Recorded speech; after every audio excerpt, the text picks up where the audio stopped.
So in the last class, we have discussed multiple topics from external sector, and we have discussed till here the foreign direct investment. So we have discussed all the transactions of capital account. We have discussed all the transactions of capital account,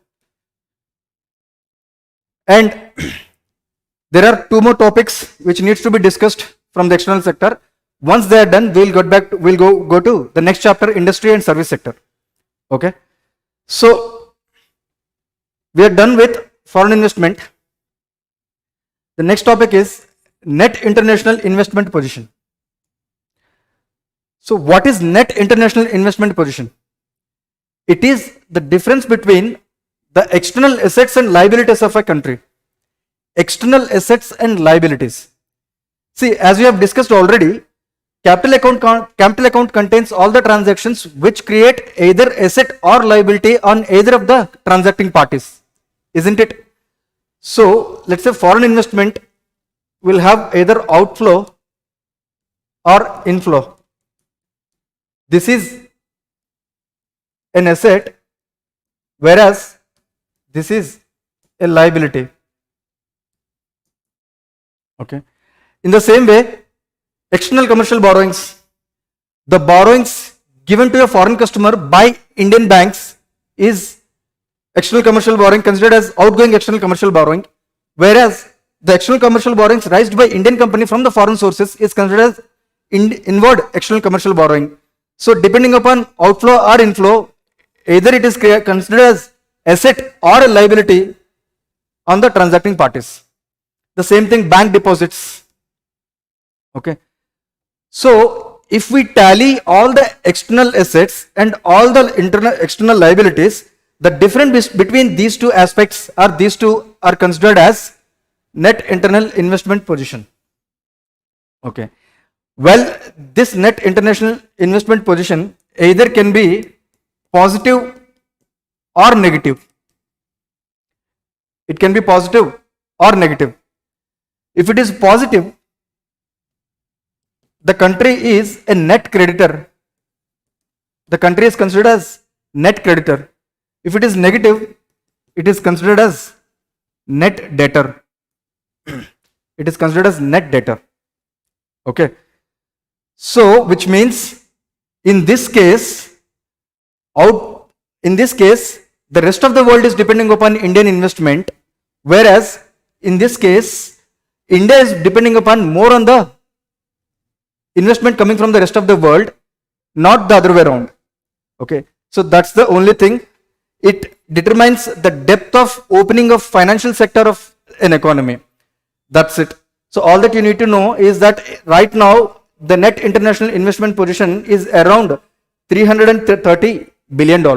It's around $330 billion, which means India is a net debtor by how much? $330 billion. Okay. So that's it. Let's answer a question on this topic.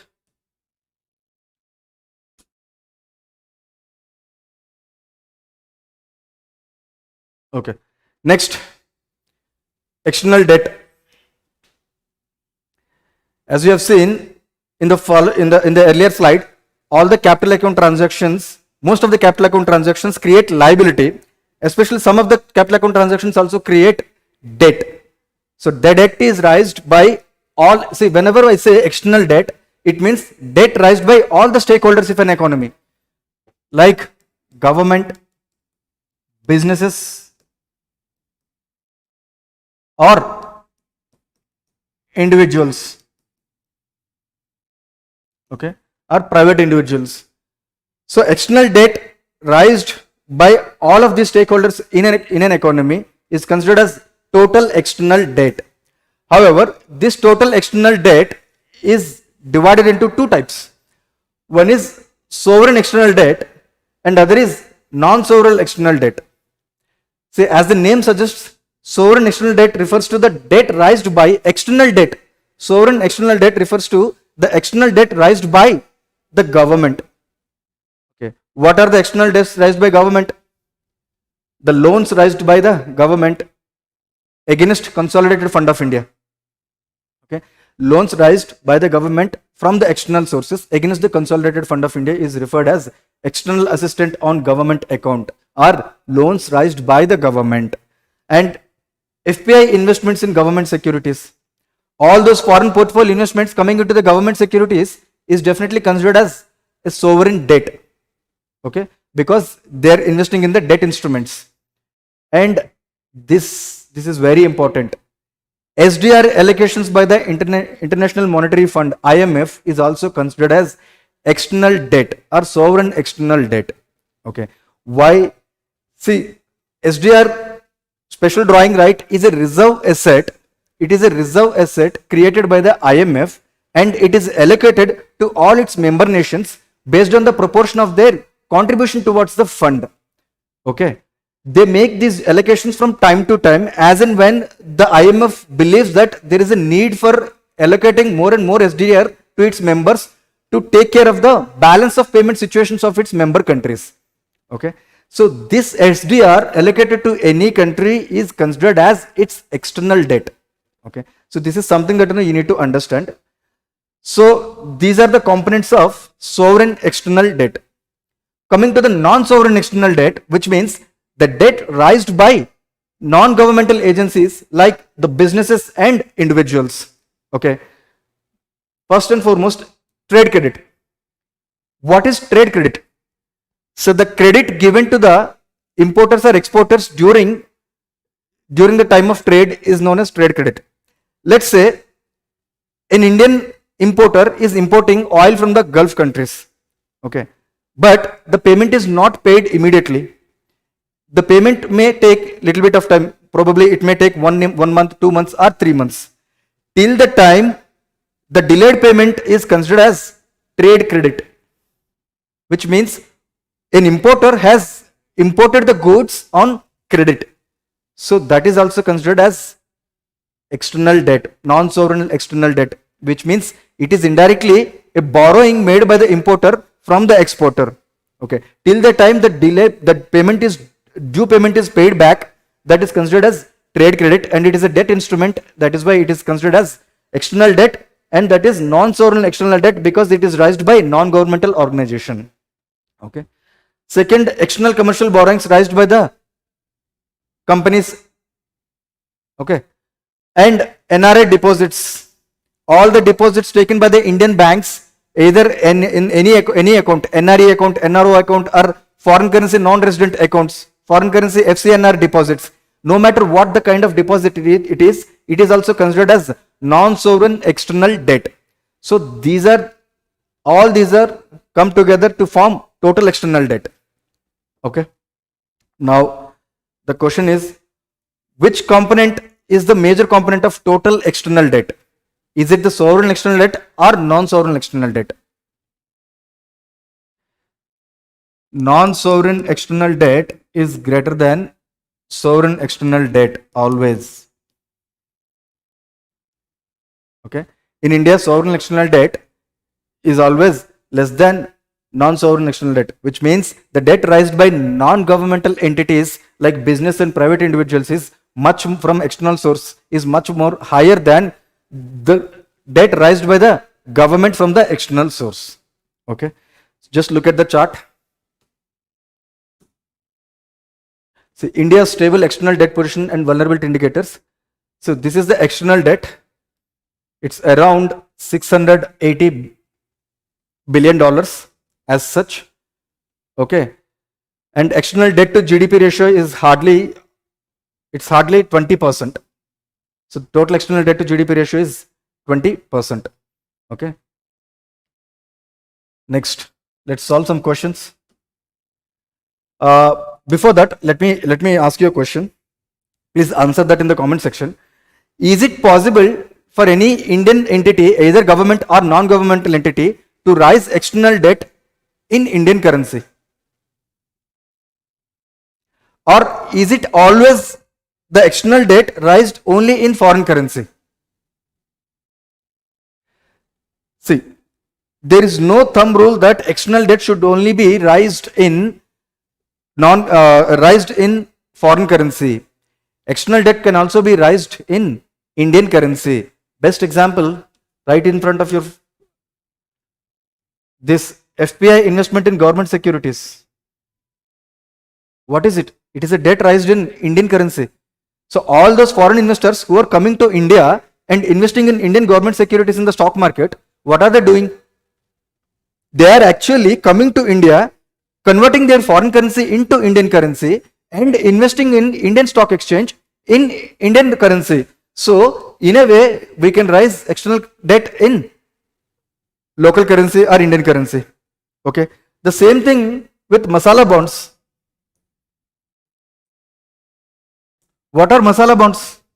Masala bonds are offshore rupee denominated bonds. That means the bonds raised in a foreign country, the capital raised through a bond in the foreign country by issuing a rupee denominated bonds. Okay. So there is a possibility to raise debt, external debt in local currency as well. Okay. So look at the currency composition of our external debt. Okay. Currency composition of our external debt is, the highest share is in US dollar. So almost 55% our external debt is composed of US dollar, followed by, surprisingly, it is Indian currency. It is Indian rupee. So significant portion, almost 30% of our external debt is contracted in Indian currency itself. Okay. So that's it. And these are the rest of the currency. SDR is the third currency. Okay. Next, sovereign external debt and non-sovereign external debt. See, look at the sovereign external debt and non-sovereign external debt. See, we have around $600 billion of total external debt, and hardly $100 belongs to sovereign. That means out of the total $600 billion, only $100 billion is raised by the government. The rest of the $500 billion raised by non-governmental entities like individuals and businesses. Okay. So these are the key takeaways. First and foremost, what are the components? You have to remember what are the components of sovereign external debt and non-sovereign external debt. And non-sovereign external debt is much significantly higher than sovereign external debt, and it is possible to contract or raise external debt in Indian currency as well. In fact, Indian currency is the second largest external debt currency. Okay. Now let's answer the questions. Consider the following statements. This was asked in 2019. Most of India's external debt is owed by government entities. Most of India's external debt is owed by government entities. Is it right? No, only around 20%. See, we have just seen that out of the $600 billion, only $100 billion is raised by government. Second, all of India's external debt is denominated in US dollars. Wrong. It can be denominated in Indian currency as well. So the the external debt composition is USA dollars greater than rupee, followed by SDR. Remember this. Okay. So the answer is D, neither one nor two. Okay. Next, consider the following statements. Debt raised by the government or corporates from external sources in rupee denomination is not considered a part of overall external debt. Read again. Debt raised by governments or corporates from external sources in rupee denomination is not considered a part of external debt is wrong. Example, masala bond, foreign portfolio investments, all these are rupee denominated external debts. So they are considered as external debt. US dollar denominated debt forms the largest component of India's external debt. Right. Almost 55% of Indian external debt is in the form of, is contracted in the US dollars. So the answer is only 2. Okay.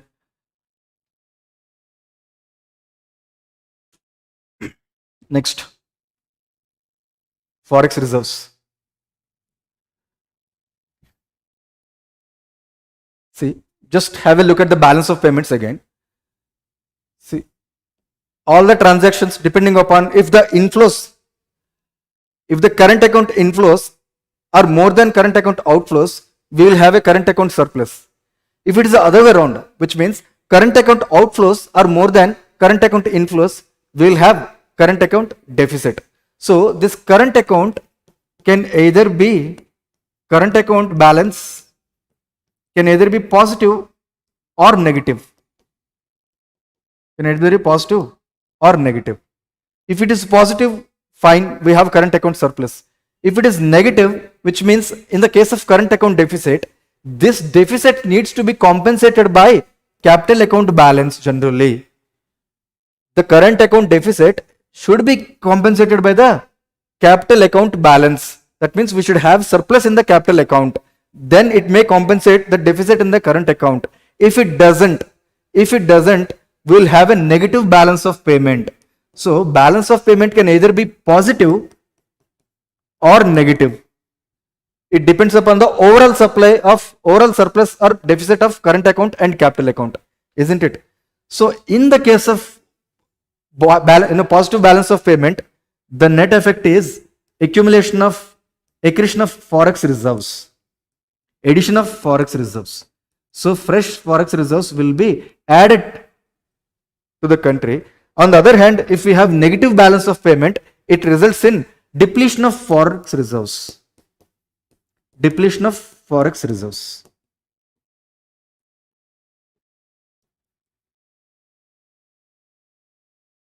Isn't it? So balance of payment can either be positive or negative. Okay, it depends upon the current account transactions and capital account transactions and the overall surplus or deficit, isn't it? So last year we have raised $68 billion of Forex reserves, the highest in the world for the last year. So India witnessed the most significant increase in its Forex reserves in financial year 2024 thanks to positive balance of payment situation. This is because our current account deficit has been narrowed down to almost 0.6 to 0.7%. We have discussed in the previous class. Okay, so it is very much easier for we also had got record level of foreign investment as well.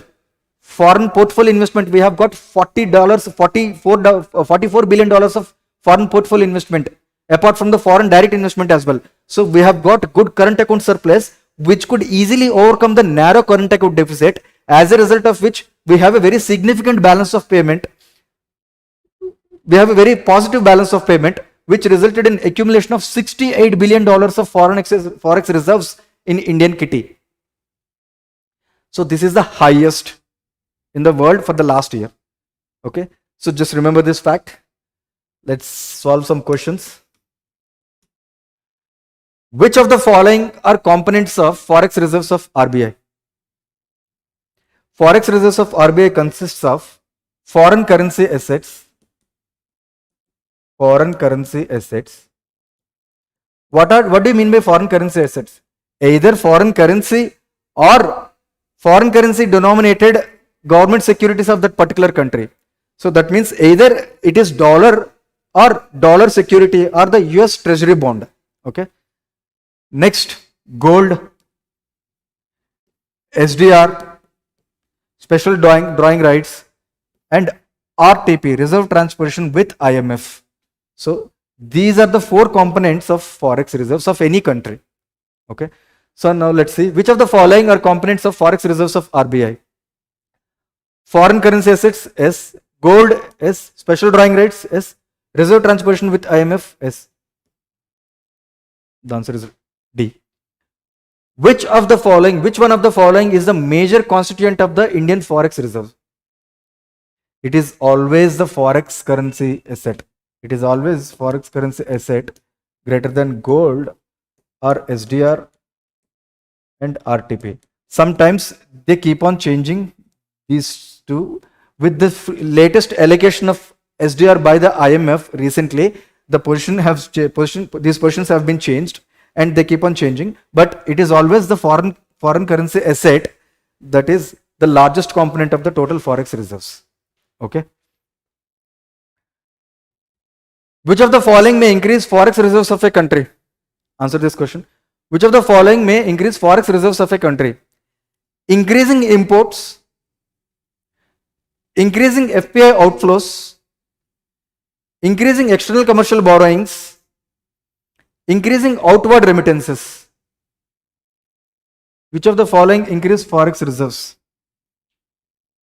See, increasing imports will lead to more current account outflows.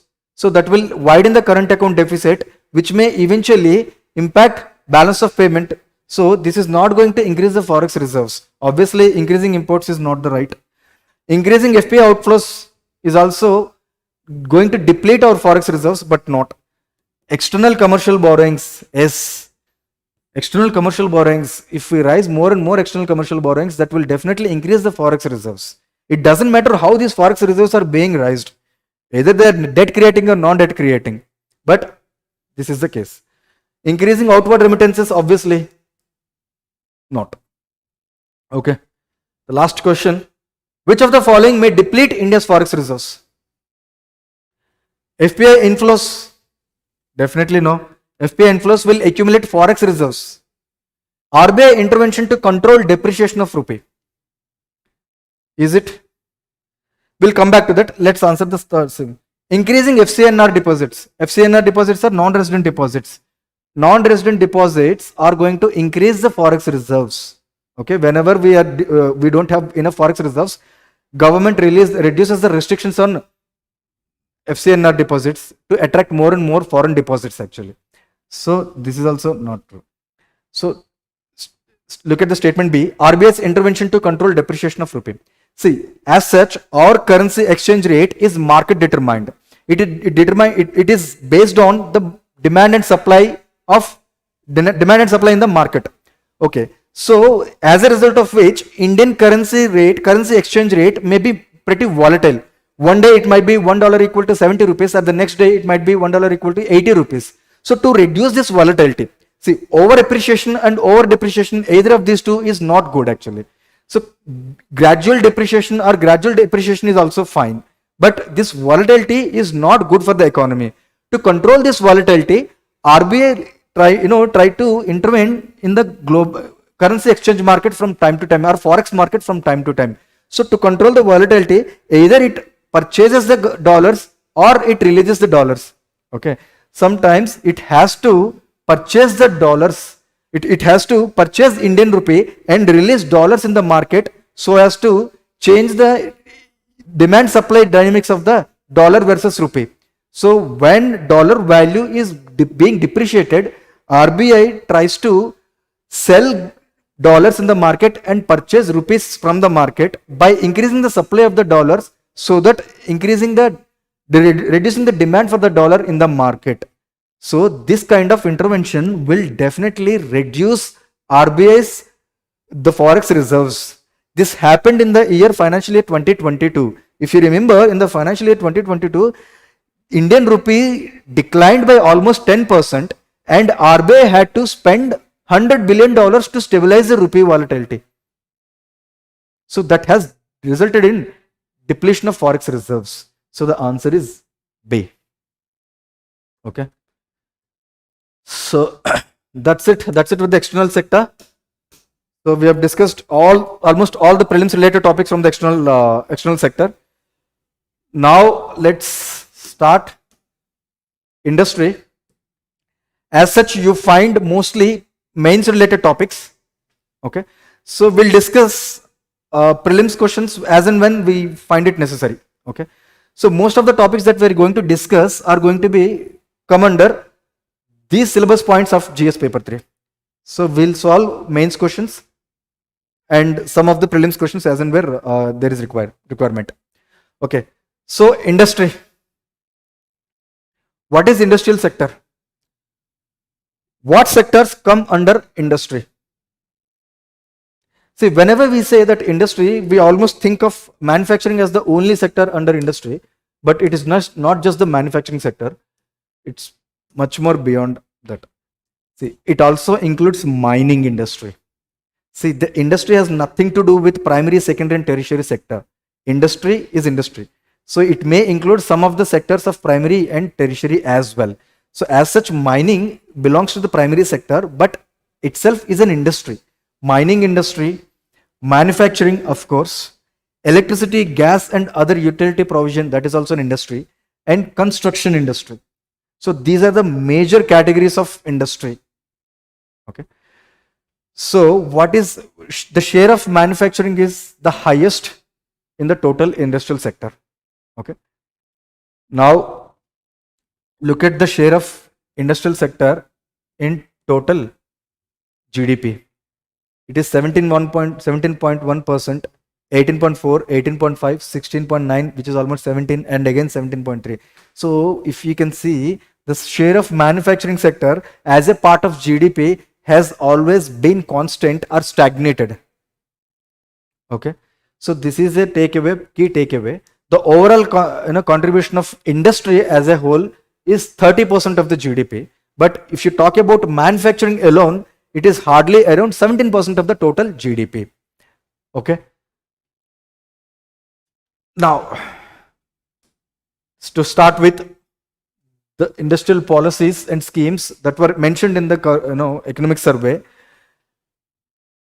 One of the flagship scheme, which is production linked incentive scheme, we have discussed in the previous class. So we'll briefly discuss this again in a minute, and we'll move to the assessment of this PLI scheme. See, PLI scheme, again, production linked incentive scheme, is a financial incentive scheme initiated by the government of India to boost the manufacturing sector in India. So how does it do? It is going to provide financial incentives to manufacturing sector or manufacturing firms based on the criteria of incremental sales, incremental investment, or incremental turnover over the base year. And the incentives are provided or calculated based on as a share of incremental sales that the company has made in that particular financial year. Okay, only financial incentives are given, nothing else is given. These financial incentives are given in the form of cash deposit directly to the bank account of the particular manufacturing firm. There are no tax exemptions involved in this scheme. Okay. Now,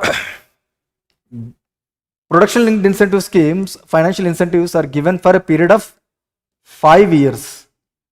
See, in order to avail the benefits of PLI scheme, every company has to meet this criteria each and every year.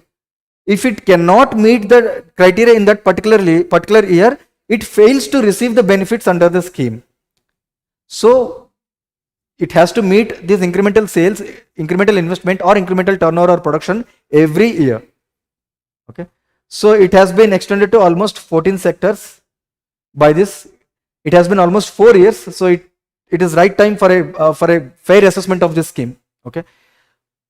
Give me answer to this question. I know you have already answered this in the last class. Just quick answer. Which of the following statements are correct about production linked incentive scheme? The scheme aims at boosting domestic manufacturing in India. As incentives under the scheme are applicable to those companies who make incremental exports over the years. There is no such incremental exports condition. Okay. So this is wrong.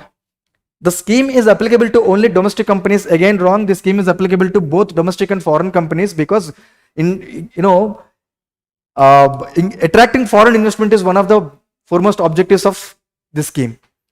The incentives are provided in the form of tax exemptions. Again, there are no such tax exemptions. Incentives are provided only in the form of cash incentives, nothing else. So the answer is A. Good. We have already discussed this and we have revised it again. Now the question is, it has been almost 4 years since this scheme has been launched. So obviously, the time calls for a fair assessment of the scheme. The government has been saying that due to this production linked incentive scheme, it has witnessed increased investment in the manufacturing sector to the tune of almost 8 lakh crores and increased employment opportunities as well. But the question is, how do you differentiate the increasing employment from the natural progression of increasing employment from PLI impact? See, probably the increasing investment or increasing employment might have had happened even without the PLI scheme according to the natural progression of the economic growth. So how do you correctly assess the impact of production linked incentive scheme? How can you say that a company has made investment only because of the PLI scheme and not otherwise? So the best way of assessing this PLI scheme is simple. What is the major objective here? Boosting the domestic manufacturing, isn't it? So how do you measure whether the domestic manufacturing sector has been boosted or not? By share of manufacturing sector in total GVA. If you see in the last 5 years, we hardly have seen any significant impact of PLI scheme on the total production. So whatever the improvement in the production has happened only with overall increase in the GDP growth rate, isn't it? So it has been 17% before the scheme has been launched, and it is again 17% even after 4 years. So how can you say that this PLI scheme has been successful? And having said that, this is not even a evidence to rule out any possible development or any possible benefits the scheme might have made to the sector, particular industrial sectors. But at least this shows that the PLI scheme is yet to boost the overall share of manufacturing sector in the overall gross value addition or GDP. So that means there are some limitations with respect to this PLI scheme, and it is very early to assess because most of the sectors have been recently added, but we'll give a very brief assessment and we'll move on to the most important topics. So what are the issues with respect to, or what are the issues with the PLI scheme? Okay. First and foremost, it favored only large firms, not smaller MSMEs. Why is that? See, look at the sectors which were covered under the PLI scheme. What kind of sectors? Smartphone, mobile manufacturing.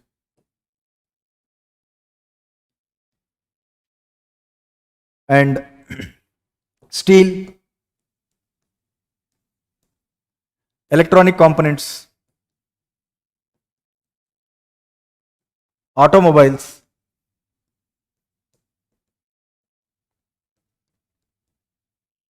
Tell me, what is the presence of MSMEs in these sectors? Can you expect significant presence of micro, small and medium enterprises in these sectors? In fact, almost 10 out of the 14 sectors that have been included in the PLI scheme they do not have significant presence of MSMEs. So when there is no significant of presence of MSMEs in these particular sectors, including active pharma ingredients as well. So in that aspect, how can you expect that PLI scheme is going to be helpful for the MSME sector? So most of the benefits or financial incentives that are provided under PLI scheme are being cornered by only the large firms, but not MSMEs. But let me remind you, MSMEs contribute to the around 30% of GDP. MSMEs contribute around 30% of the GDP, which means how the 30% of the total GDP. So how can you ignore them? So MSMEs include both manufacturing and service sector as well. So together they contribute 30%, and they provide almost 3 crores of employment, 3 to 4 crores of employment opportunities. So as long as they are not, those sectors which have significant MSME presentation or presence are not included in the PLI scheme, it is not going to help the MSME sector. And second thing, there are some sectors like textiles. There are some sectors, sectors like textiles which have significant MSME presence, which are covered under PLI scheme. But even there, look at the requirements: incremental sales, incremental investment, or incremental turnover. Do you think MSMEs are going to compete with the larger firms with respect to this criteria? So even if they are present, they may not be able to meet the criteria that was specified in the PLI scheme of incremental sales and incremental investment at a time when most of the MSMEs are run on a very wafer thin capital. So inherently the scheme and its selection and its selection of such sectors and its criteria favoring large firms over the MSME sector. Okay, that is one challenge with the implementation of this PLI scheme. And sector specific needs. Again, there are almost 14 sectors which have been included in the PLI scheme. Fine, fair enough. And you want to improve, you want to boost the domestic manufacturing in those sectors by providing financial incentives. Fine. But do you think that in all the sectors do have similar needs? Do you think all the sectors do have similar needs? For example, let's take the pharma sector. Active pharma ingredients. For active pharma ingredients, they need research and development. What they need is research and development, not financial incentives. Even if you give them financial incentives, that is not going to help them as long as they don't have the patents over these active pharma ingredients. So they end up depending upon the foreign imports.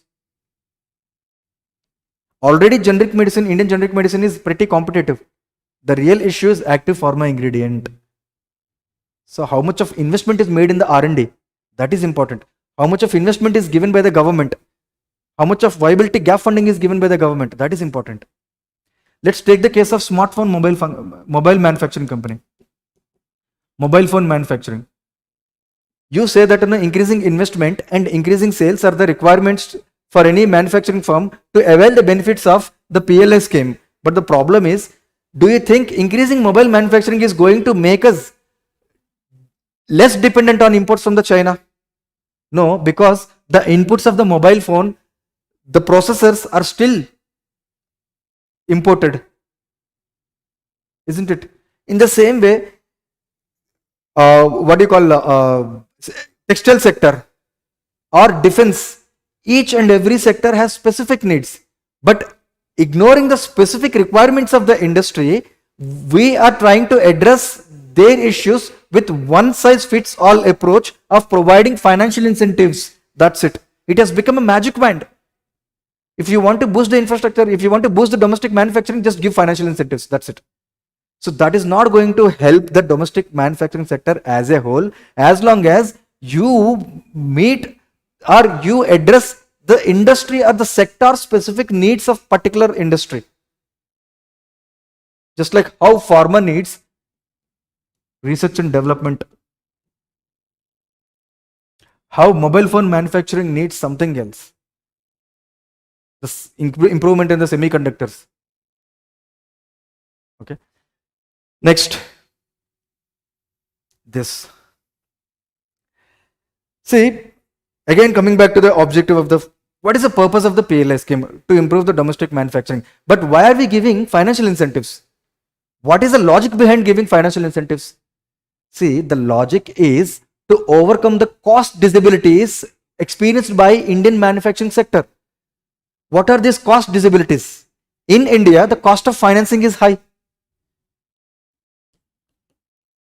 Cost of finance is high in India. Why is cost of financing is high in India? Because our banks are going through NPA crisis, so they are not able to provide loan at a cheaper rate, and our corporate bond market is not at deep end. So shallow corporate bond markets. So our bond market is predominantly dominated by government bond. So there is hardly any space for corporate bond market, and there are hardly any investors for the corporate bond. And as a result of which, the cost of the capital has been increased, which is reflected in the cost of the manufacturing and cost of the goods, final goods and services that are produced, isn't it? In India, logistics costs are high.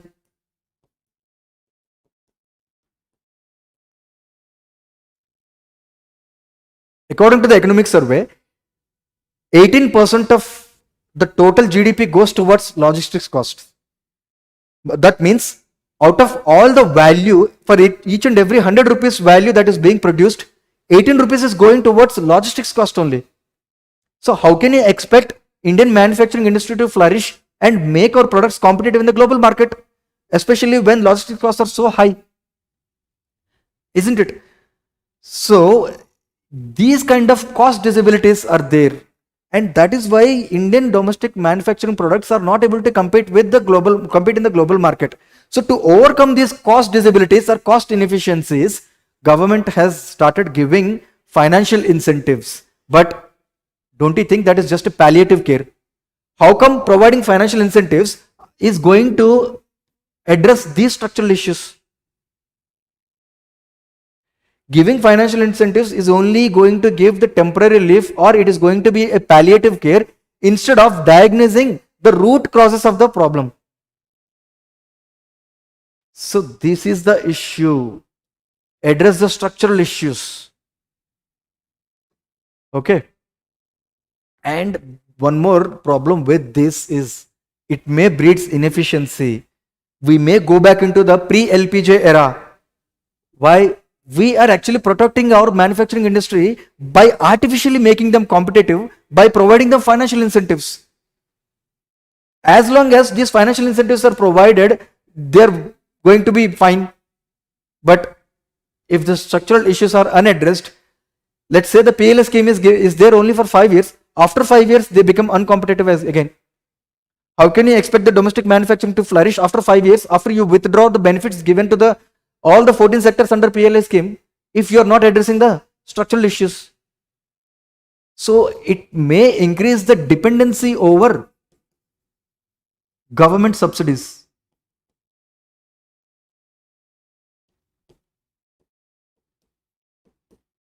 Isn't it? So it breeds inefficiency, and the worst part is that none of the criteria is aiming at that efficiency. The criteria is incremental production.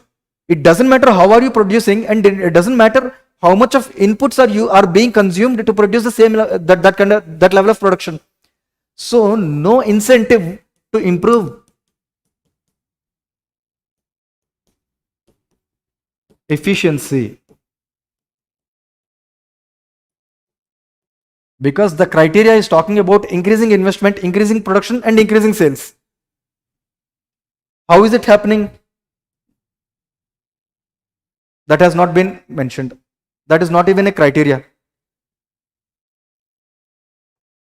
isn't it? And there are some budget limitations as well. You can add one more point: budget limitations.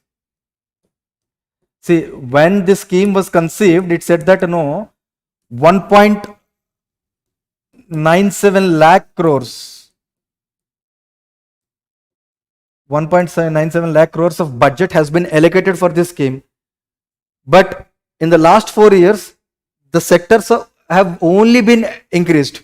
Now, according to the recent budget, they have added two more.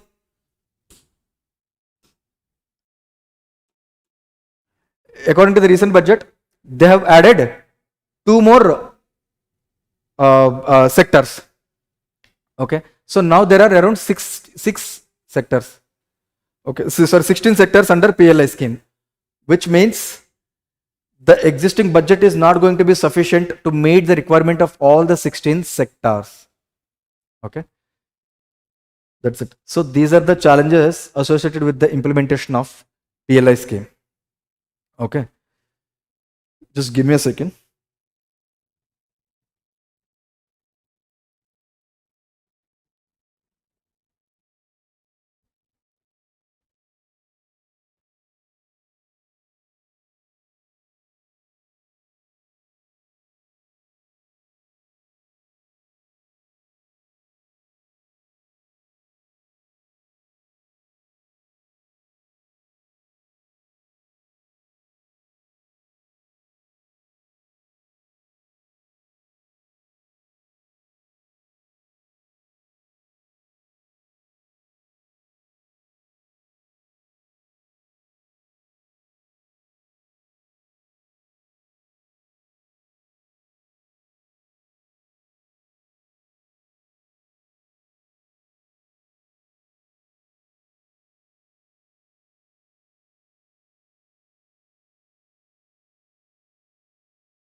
Am I audible?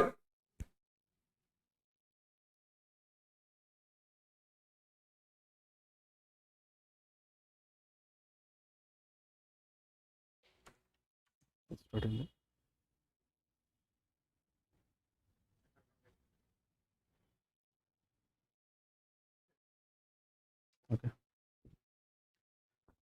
Okay. I hope I'm audible. Okay. Now, these are the issues or challenges with the implementation of the PLI scheme. Okay. See, now PLI has been expanded to 16 sectors, almost 16 sectors, and this year the budget allocation is only 16,000 crores. Okay. This year the budget allocation is only 16,000 crores. So, as long as these issues are not covered, these issues are not addressed, it is not going to, the PLI scheme will not have a significant impact on the domestic manufacturing economy. Okay. So, this much of assessment is enough. As such, it is very early to assess this scheme. It has been just 3 to 4 years, and most of the sectors have been added just last year or the day before, the year before. Okay. We are yet to see the effectiveness or impact of this scheme on the domestic manufacturing. Next.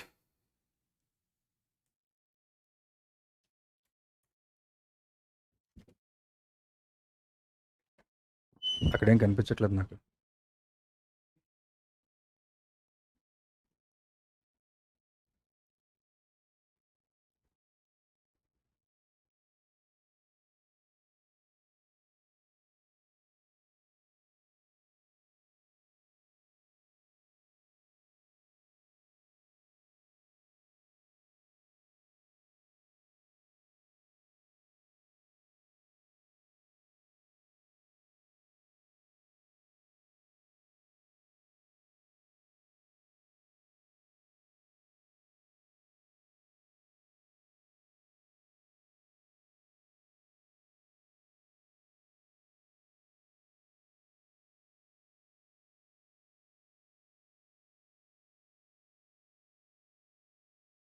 Am I audible right now? Okay. Am I audible?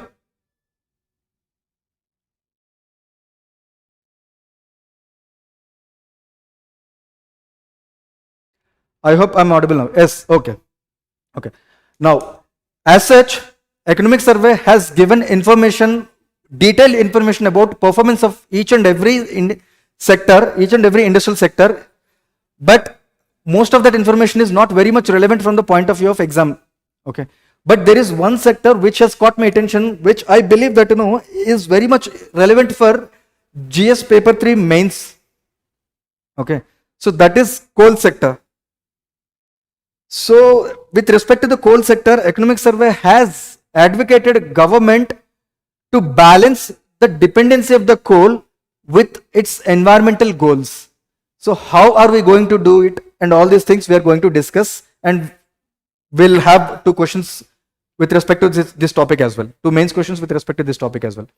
Okay, first and foremost, India being a party to UNFCCC, which means United Nations Framework Convention on Climate Change, it has signed Paris deal, which has come into effect since 2016. Okay. Just like any other signatories, India also had declared its nationally determined contributions. What was its target? To reduce the carbon intensity of GDP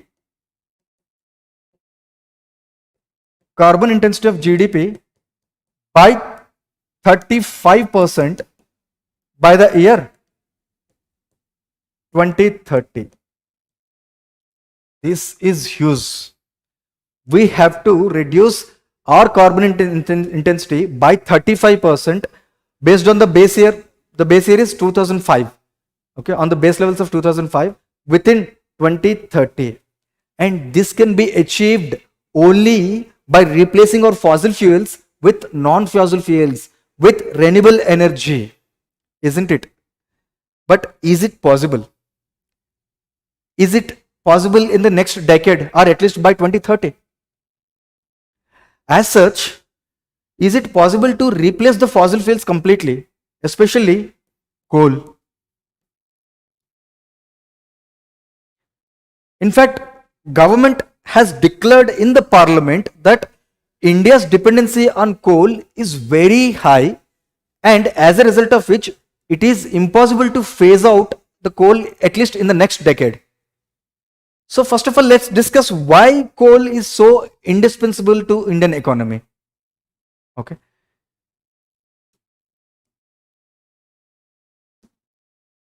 First, the energy dependency. Do you know how much of India's electricity is being produced from coal dormant power plants? It is 70%. See, as such, if you look at the non-renewable energy, renewable energies capacity contribution is almost 50%. It is almost 50% of the installed capacity. Okay, but it is in terms of actual production, it is 70%, which means almost 70% of our electricity need is met through coal-based thermal power plant. So in this context, is it even possible for us to phase down coal in the next decade? No.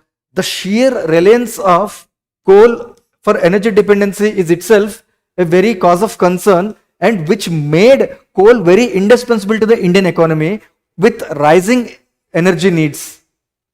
Okay. Rising energy needs cannot be met through renewable energy resources until and unless the share of the renewable energy resources in the total electricity production may go up to 70%. Okay.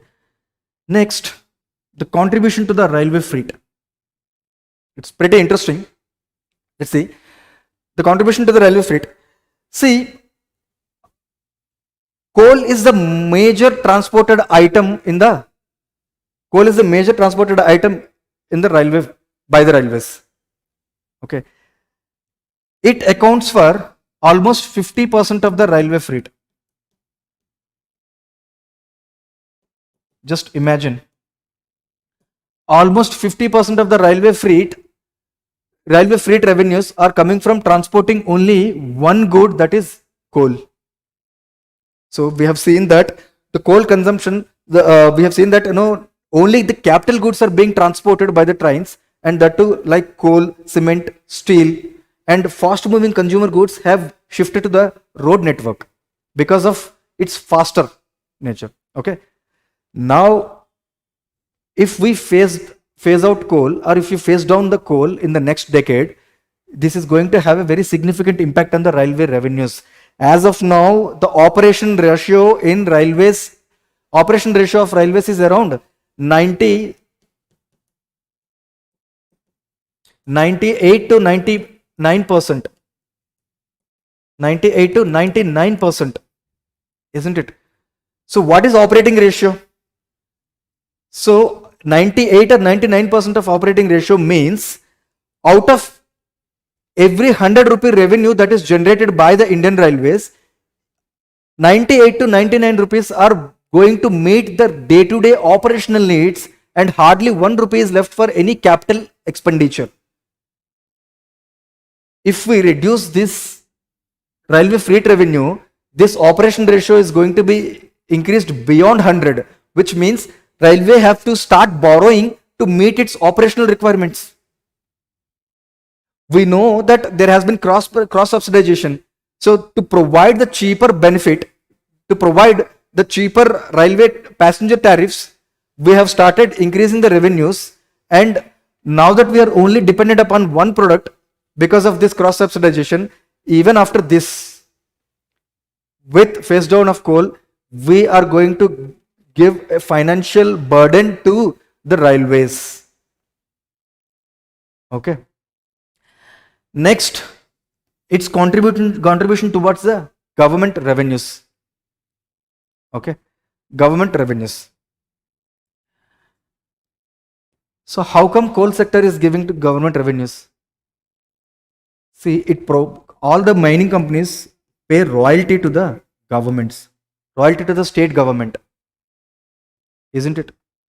And coal mining companies acquire the coal blocks through auction by competitive bidding based on the revenue sharing model, which means each and every ton of coal that is being produced, the revenue generated out of it should be shared with the government. So the revenue sharing with the government by the mining companies for producing coal. And district mineral fund.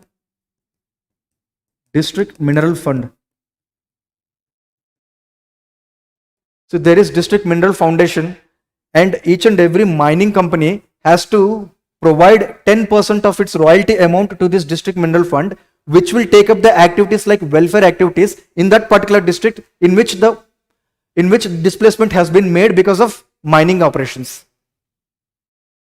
isn't it? And GST, when you sell the coal, you get GST revenues, isn't it? And GST compensation cess. GST compensation cess. Earlier there used to be clean coal cess. 400 rupees cess is imposed on every ton of the coal that is being produced. Now with the advent of GST compensation has replaced the earlier clean coal cess. So even now the GST compensation cess is being imposed on coal. Okay. And dividends from the public sector unit, Coal India Limited. Coal India Limited.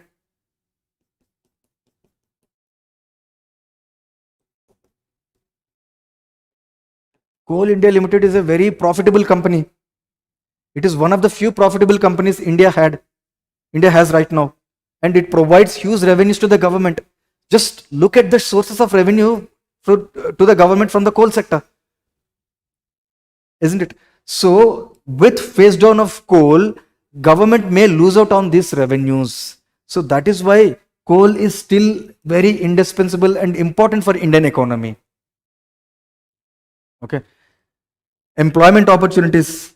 Coal India Limited alone provides almost 2.5 lakh employment opportunities. Just imagine other allied activities, transports, truck, pipelines, and other allied industries from the coal sector. So each and every colliery, each and every coal mine, we find coal sector is actually a very employment intensive industry, especially the mining industry. Okay, labor intensive industry. Next, industrial input. See, coal is not just used for the energy production, but coal is also used as an input for the production of multiple other capital goods like examples, steel, cement, carbon fibers.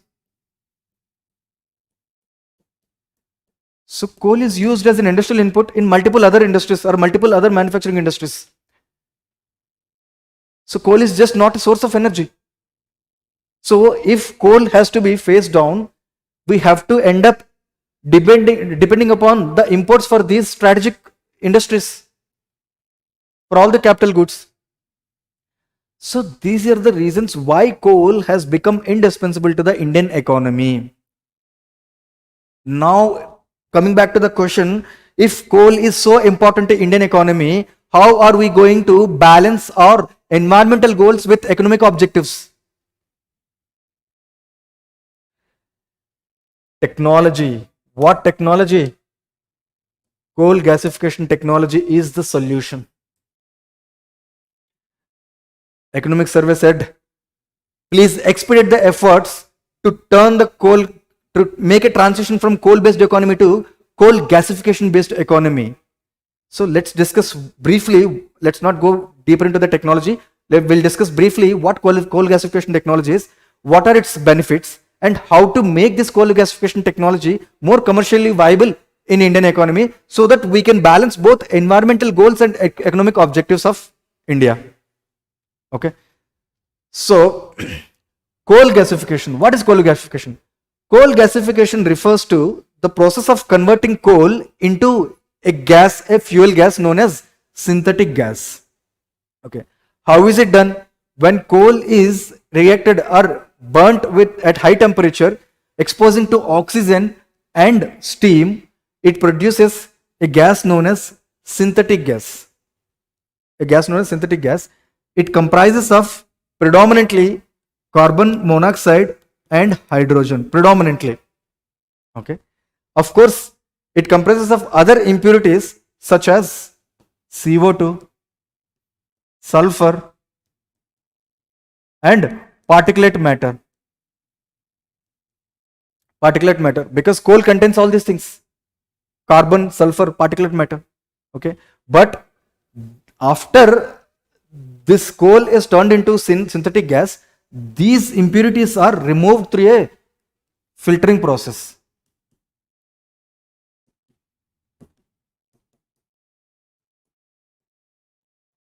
So whatever that is left is pure synthetic gas, comprises of carbon dioxide and carbon monoxide and hydrogen. That's it. And how is this synthetic gas can be used?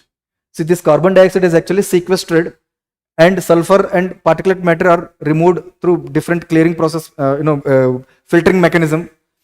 Now the leftover is pure synthetic gas, which can be used for electricity production, just like the way coal has been used. This gas is used to run the gas turbines and produce electricity.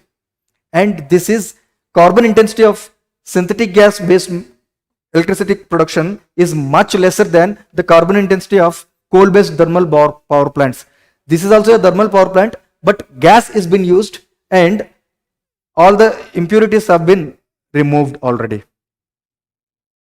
Okay, fair enough. The carbon intensity of producing electricity through synthetic gas is much lesser than the carbon intensity of coal based thermal power plant. Fair enough. You know what are the other benefits of coal gasification? You know what are the other benefits of the synthetic gas? Apart from the electricity, if you refine this synthetic gas, we may produce more and more important products which may be helpful for other industries. So if you refine it, it may provide hydrogen.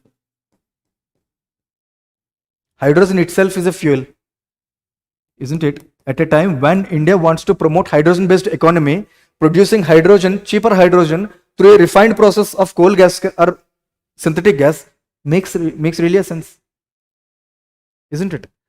Or it also creates ammonia. Ammonia can be produced, and guess where ammonia is used? Where is it used? Fertilizer sector. Ammonia is used in the fertilizer. So if we make our own ammonia, probably it will make our fertilizer sector self-reliant, and we don't have to depend upon fertilizer imports from the Central Asia. So fertilizer self-reliance is very important for food security of India. That is why India has been promoting efficiency in our Indian based fertilizer production. Okay, and it also produces chemicals like methane and methanol. Both are fuels. Methanol can replace ethanol in terms of blending with petrol and other fuels. Methane is also considered as substitute natural gas, which is used for the domestic consumption. So there are multiple products which can be made out of this synthetic gas, apart from using it as power generating source or electricity generating source. So this will not only reduce our greenhouse gas emissions or carbon dioxide emissions, but also it provides other products which will reduce our import dependency on important fuels. Now we are importing methane, we are importing ammonia. With increased production of these products in India itself, it is going to reduce import dependency, isn't it? So coal gasification has the potential to meet both economic and environmental objectives of India, isn't it? In fact, unlike coal mining, coal gasification can reap those coal blocks which are traditionally economically unviable with traditional mining. So there are some coal blocks which are so deeper, so it becomes commercially unviable to mine them. In that case, coal gasification is the best solution. So how coal gasification is done? This is how it is. It's mostly underground coal gasification process. So where the oxygen and steam is provided to the coal seams, and the synthetic gas is harvested at the ground level, and it undergoes cleaning and CO2 separation, and the gas is used for electricity generation, and respective the gas can also be utilized for production of other refined products. Okay, so obviously there is a reason India also has started a mission known as India's coal gasification mission of India. But we are yet to reap the potential of this technology because of some limitations or some challenges. But if you overcome these challenges, definitely we can use this coal gasification technology to completely balance our environmental and economic objectives. Okay, so what are the issues? Challenges to the coal gasification in India. Okay, first, availability of the feedstock. So what is the feedstock for coal gasification? What is the raw material? It is coal. But the problem is the coal that is available in India is of low grade quality, which consists of more ash content and moisture. So lack of availability of coal which is of gasification potential is definitely a cause of concern. So availability of high grade coal.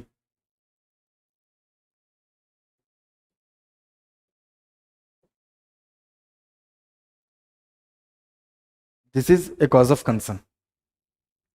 Second, even if a particular quantity of or quality of coal is available, the concerns are with respect to with its consistent supply, because for any coal gasification project to be commercially viable, it needs to have a consistent supply of same quality of coal. Otherwise, it increases the operation cost, because each and every particular grade of coal will have to have a certain amount of technology. Okay, so for that reason, consistent supply of same quality of coal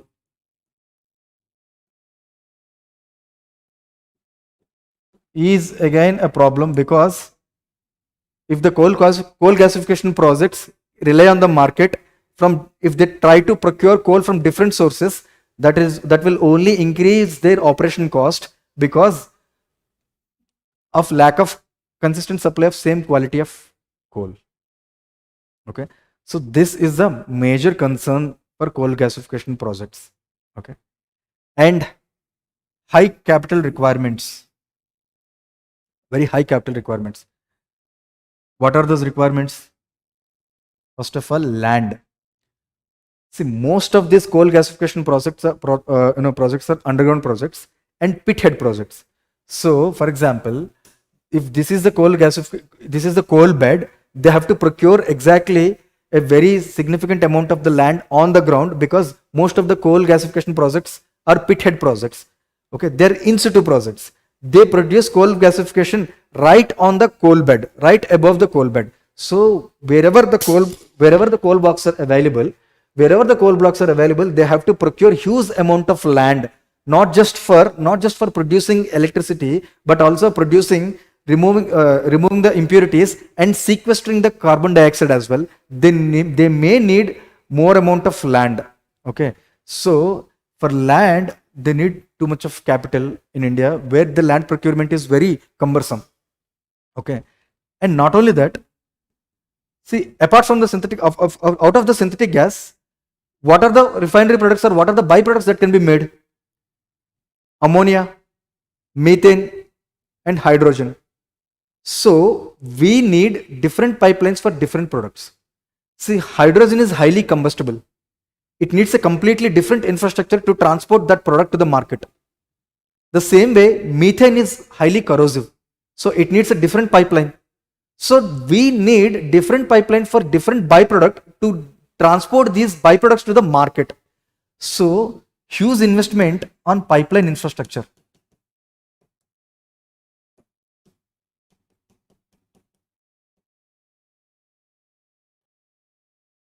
See, earlier coal-based thermal power plant doesn't need anything. All that they need is actually a plant.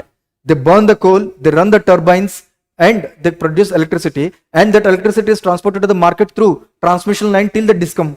But for this coal gasification projects, first you have to produce the electricity. You need a transmission line. Apart from that, for sake of transporting these byproducts, you need to lay different pipelines for different products, which requires huge amount of capital. Very huge amount of capital. So this is also one of the challenge for coal gasification in India. And technology. What kind of technology? See, in especially Indian coal is of low grade coal. So as a result of which, they may require extra research to make suitable changes in the technology so that we can efficiently use our Indian coal.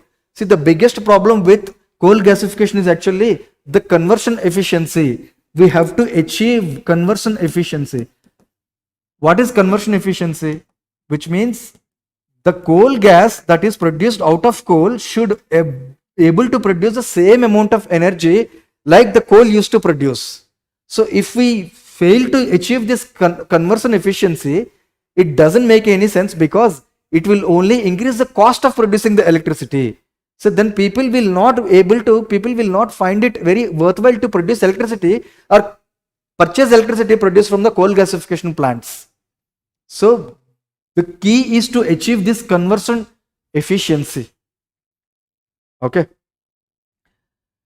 And the other issue with respect to the technology is, how do you manage the impurities?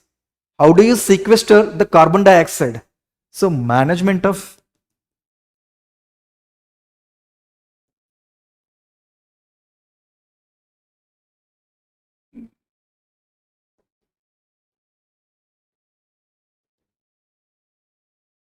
if we cannot manage carbon dioxide, if you cannot properly sequester carbon dioxide, it will again increase the carbon emissions. So which doesn't make sense in the first place, because all the talk about converting coal to coal gasification is only to reduce the global greenhouse gas emissions. Okay. So we need proper technology to take care of these two issues. Okay. And infrastructure.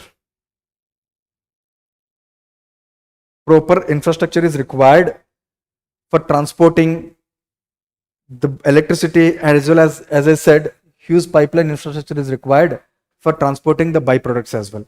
So this is also one of the issues. And market for the downstream products. This is a very important and significant challenge for coal gasification. I rate this as the significant challenge for the coal gasification. See, let me tell you one thing. Coal gasification doesn't depend upon the market for electricity. Electricity is one primary market for it, but it has to make business out of these products as well, these downstream products as well. If it cannot able to make market for these, sell these downstream products, economically and commercially, the project is not going to be viable. So the major challenge is to provide a market for these products. So what are the problem with market? Let's take the case of ammonia. Okay. So how do you make sure that the ammonia that is produced from coal gasification can compete with the ammonia that is produced as a byproduct of natural gas extraction by Gulf countries? Because right now we are importing ammonia. So this domestically manufactured ammonia from synthetic gas, is it able to compete with the ammonia that is already being imported from foreign countries or Gulf countries? Only then we are going to achieve self-sustained in fertilizer companies. Otherwise, the fertilizer companies will keep on importing the ammonia from foreign sources. Okay. The same thing goes for the methanol.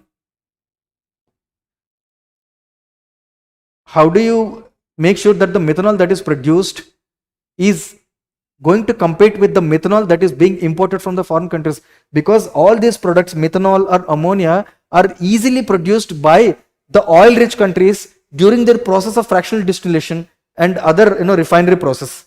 Okay, so are we able to compete with those products? So that is the question. So as long as we don't provide a proper market or a captive market for these downstream products, the coal gasification plants or coal gasification technologies are not going to be commercially viable. Okay. And interministerial coordination. Just look at the products involved in the coal gasification. Any coal gasification project would require approval from multiple ministers. First of all, Ministry of Coal, because the coal blocks needs to be allocated for the coal gasification, isn't it? Next, Minister of Environment and Forest.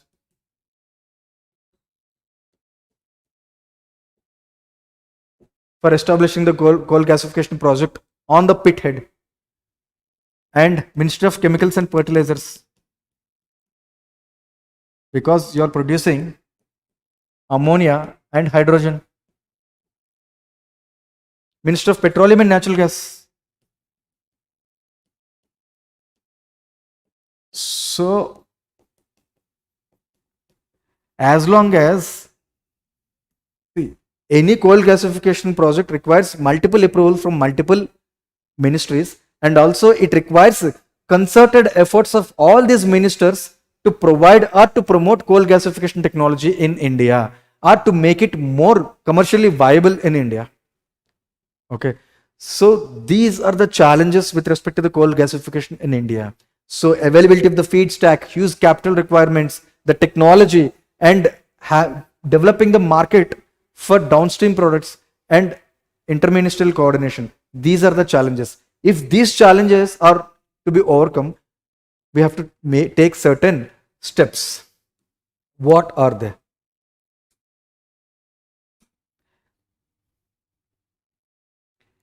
Allocation and linkages. Allocation and linkages. See, what is the first challenge? Adequate supply of grade 1 quality coal, and also adequate consistent supply of homogeneous quality coal. Okay, these two are important for any coal gasification project, isn't it? So how do we make sure that these coal gasification projects are going to get that? Okay, so we need to provide long-term purchase agreement with coal companies. Long-term purchase agreements, LPS. Okay. What are these long-term purchase agreements? So long-term purchase agreements are signed between coal companies and the coal consumers. What are the coal consumers? For example, steel companies, electricity manufacturing companies. So they make long-term purchase agreements because each and every industry needs reliable supply of coal, so that it doesn't hamper their operations. Okay, so even the coal gasification project should be allowed to make long-term purchase agreements with coal companies like Coal India Limited, so that they get adequate amount of coal, adequate quantity of coal, and required quality of coal. Okay, and if that is not available, if this is not possible, long-term purchase agreements are not possible, then at least provide captive coal mines. So already we have been, the in India, captive coal mines have also already been awarded to certain coal consumers like steel companies, cement companies, and power companies. So they are already using their own mines that are allocated directly to them, so that they don't have to depend upon the market, because the supply on the market is very volatile. So the same thing, coal mines can be directly allocated, and these coal gasification projects should be allowed to bid for coal blocks. Okay, so this will overcome the challenge that we have discussed earlier. and gasification technology adoption. We need to make more investment on research and development of this technology to make this technology suitable to our Indian coal properties. As we have said, Indian coal has more ash content and more moisture content.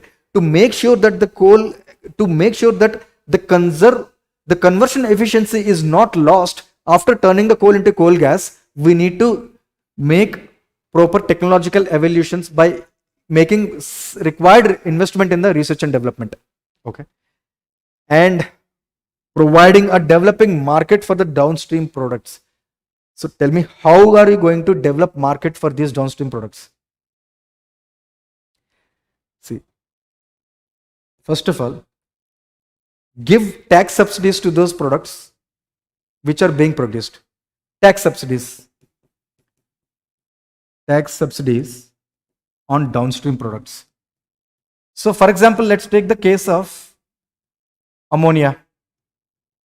Okay, the ammonia that is being manufactured by the coal gasification process needs to compete with the ammonia that is being imported from the Gulf countries. So in that case, if we provide GST benefits or GST exemptions on the sale of the ammonia that is produced from the coal gasification, it can easily compete with the ammonia that is being imported into the Indian market, and it can pay a level playing field. So the fertilizer companies, domestic fertilizer companies, instead of importing it, they may use the ammonia that is produced from the coal gasification. So in that way, we are providing a market for this product. Or just like ethanol blending, we can also mandate methanol blending, because methanol blending targets will produce a market for methanol, isn't it? Or we can impose domestic content requirements for our fertilizer companies and other companies, other chemical companies which uses these chemicals. So impose domestic content requirements.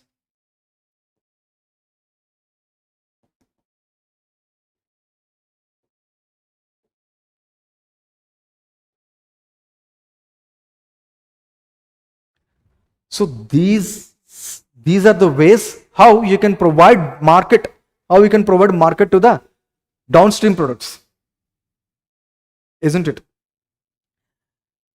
And to make the whole project commercially viable, providing market for the downstream products is not just enough. Okay, because we have discussed that they need huge capital requirements, isn't it, for land and for pipeline infrastructure. Okay, so for that reason, the government should provide some kind of financial incentives. What kind of financial incentives? Probably a tax holiday for first few years, or a viability gap funding. What is viability gap funding? Viability gap funding is provided by the government to any project which makes sense economically in the longer run, but in the short term or in the initial stage, it may not be commercially viable. So in that case, viability gap funding will help the company or the project to sustain in the initial stage. Okay, already government started giving financial incentives on this. Okay, what is this? See, every coal block is allotted to the bidder based on revenue sharing model. That means revenue is to be shared with the government based on the revenue generated out of the coal production. Okay, but those coal blocks which are already allocated, and instead of mining, if that coal is turning it into, or if they're manufacturing this coal or making this coal into coal gas or synthetic gas, then they will get concession of 50% in the revenue sharing. This is very, very significant. Concession of 50% in the revenue share for coal blocks that are already awarded, if at all that coal is turned into coal gasification, coal gas. Okay, so this is a very significant development with respect to the financial incentives. And why do we need to impose GST compensation cess on the coal? See, GST compensation cess was replaced clean energy cess. clean energy cess was imposed on coal before the advent of GST. The purpose of this clean energy cess is that whatever the money that is raised out of clean energy cess should be used to produce or to develop clean energy technologies. Isn't it? So for every ton of coal that is being produced or mined, 400 rupees is gone into clean energy cess. Later on, it has been subsumed under GST compensation cess. GST compensation cess. But my question is, the coal gasification is itself a clean coal technology. So what is the need to add any cess on clean coal technology? So probably for all the coal gasification projects, GST's exemption from GST compensation cess should be provided.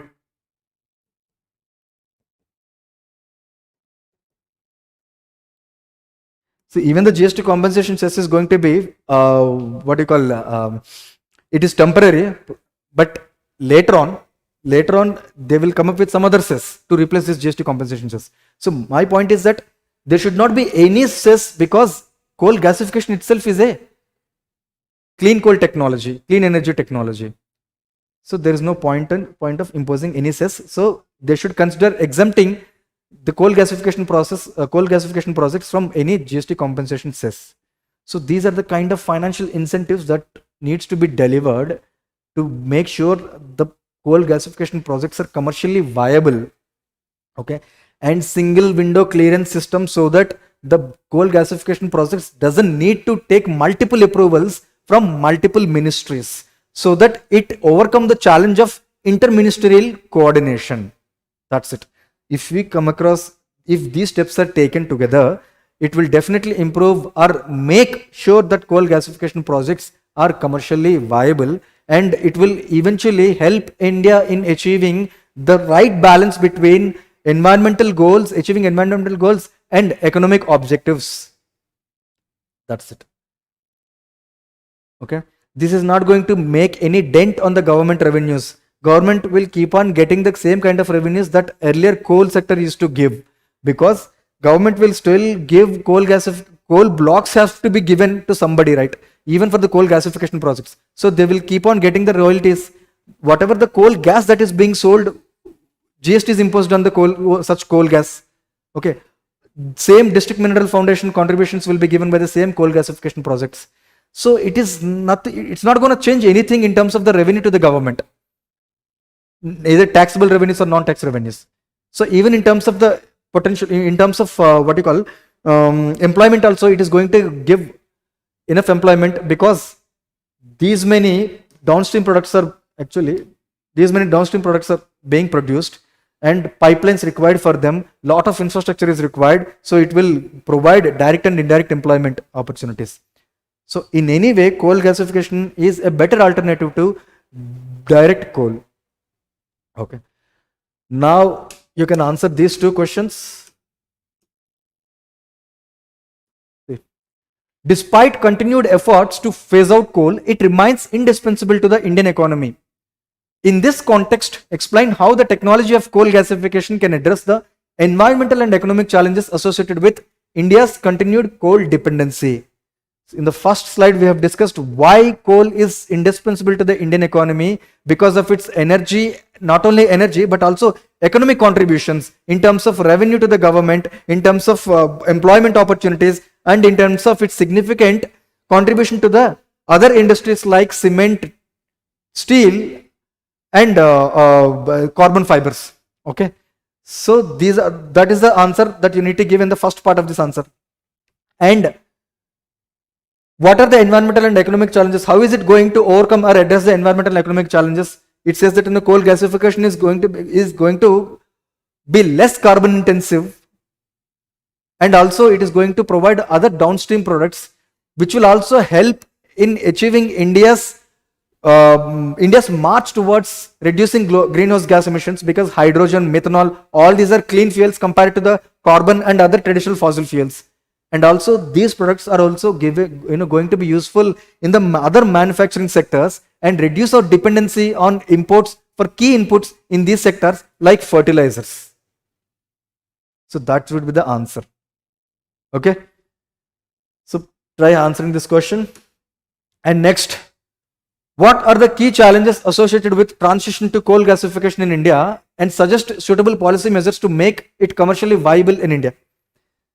The same thing, the challenges and the steps that we have discussed here in these two slides.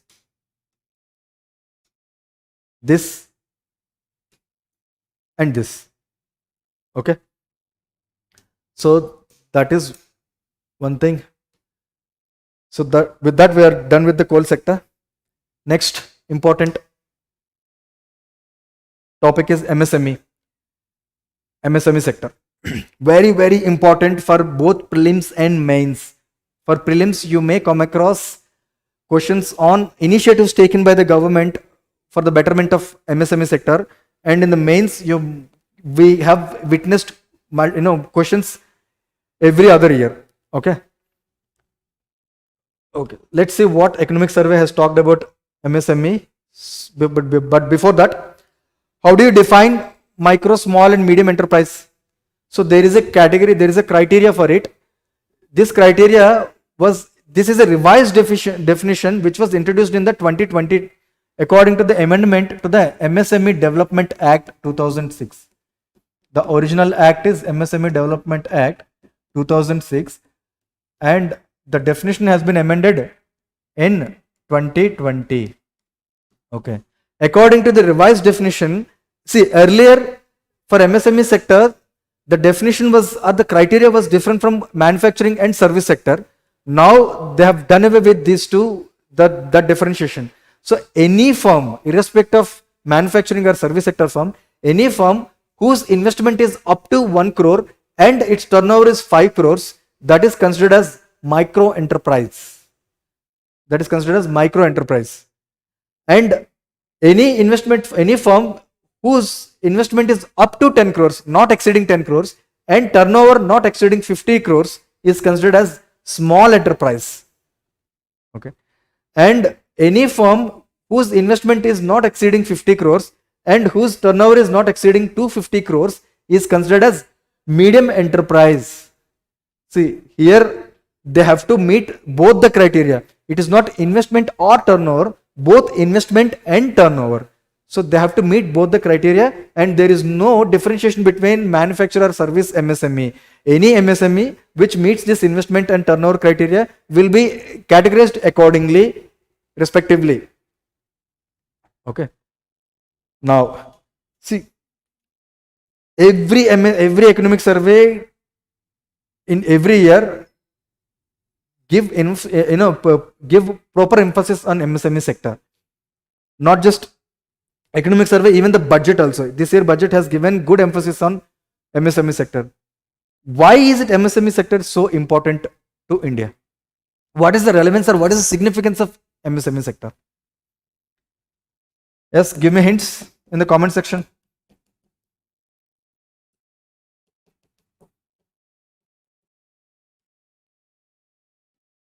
Significant of MSMEs? Its contribution to the GDP. Its contribution to the GDP. What is its contribution to the GDP?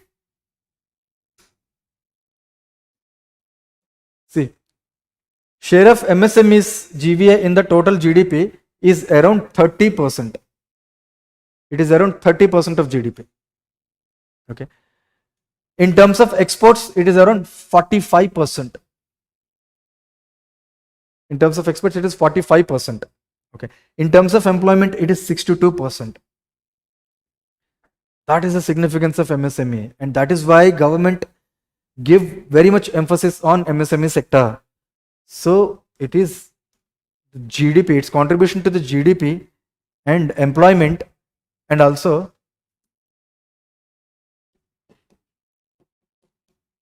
employment, GDP around 30% contribution. For employment, around 60% contribution. In terms of exports, it is around 45%. It's around 45%. And mostly, the most important thing is that, see, MSME achieves inclusive growth unlike other sectors. Because MSME provides employment opportunities to whom? female labor, rural labor, and low income groups, low income households. Okay, so this is going to provide inclusive growth. This is going to achieve inclusive growth. So owing to this much of significant, MSME are given that much of emphasis by the government, by the successive governments. Okay, so first of all, let us understand what are the issues or challenges that are impacting the MSME sector, and we'll discuss what steps that government has been taking over the years. Okay, so we'll divide these issues into broadly 4 categories: financial issues, infrastructure related issues, policy and regulation related issues, and also marketing issues. Okay, and then we'll discuss the several initiatives taken by the government. First and foremost, financial issues.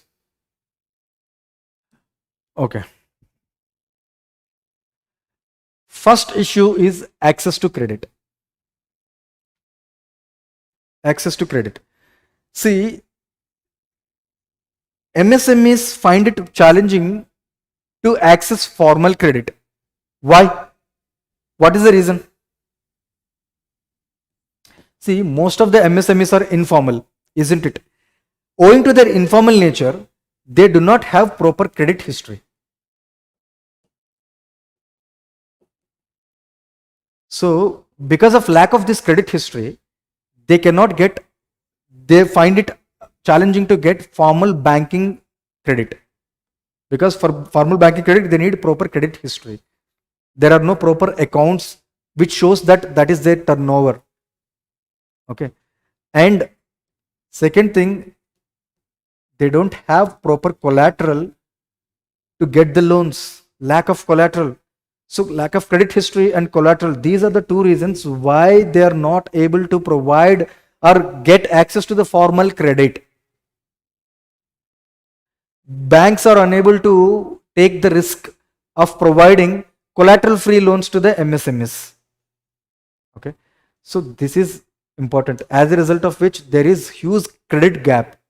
So the credit gap is around to the tune of 20 to 25 lakh crores, which means MSMEs require around 40 lakhs crores of credit, but they are getting only 15 crores of credit from the formal banking system. Okay. Next, delayed payments. What are these delayed payments? See, MSMEs have a proper integration with the formal industrial or manufacturing sector. Though MSME is pretty unorganized, it has a formal linkage with organized manufacturing sector. So these MSMEs provide intermediary inputs to the larger companies which make the final product. Okay. Most of the MSMEs provide these services and products to the larger companies. That companies may be government companies, public sector units, or private corporate companies. Okay. But none of these companies provide the payment duly on time. This is a very serious issue. In fact, this is a norm. This is a norm in the MSME sector.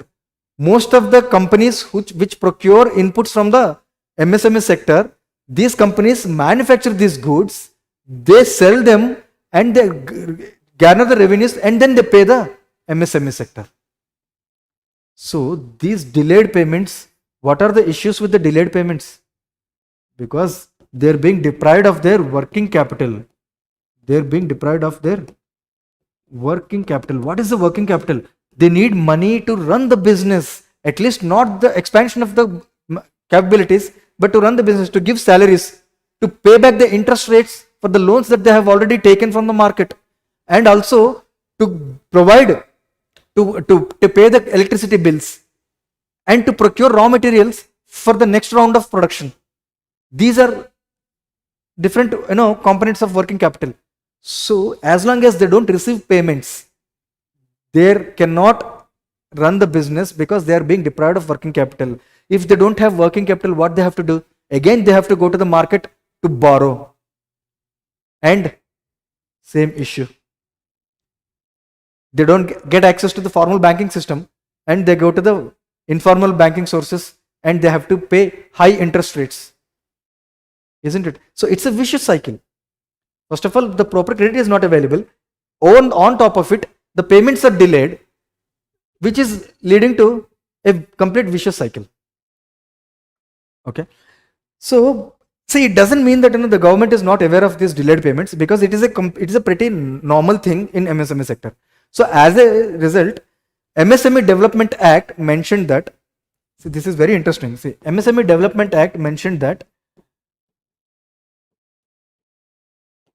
any payment for provision of goods and services should be made within 45 days by the buyer. 45 days. So there is a legally mandated period before which the settlement, the financial settlement has to be taken place. But this is hardly followed by the companies. Why? Because MSMEs do not have bargaining power. MSMEs do not have bargaining power to enforce this legal mandate of 45 days payment. No, because they are scared of losing out on further orders from the same company in the future. So delay is pretty normal, and there is gross violation of this provision of MSME Developmental Act, as a result of which the MSMEs are being deprived of their working capital. Okay. And the third is GST delays.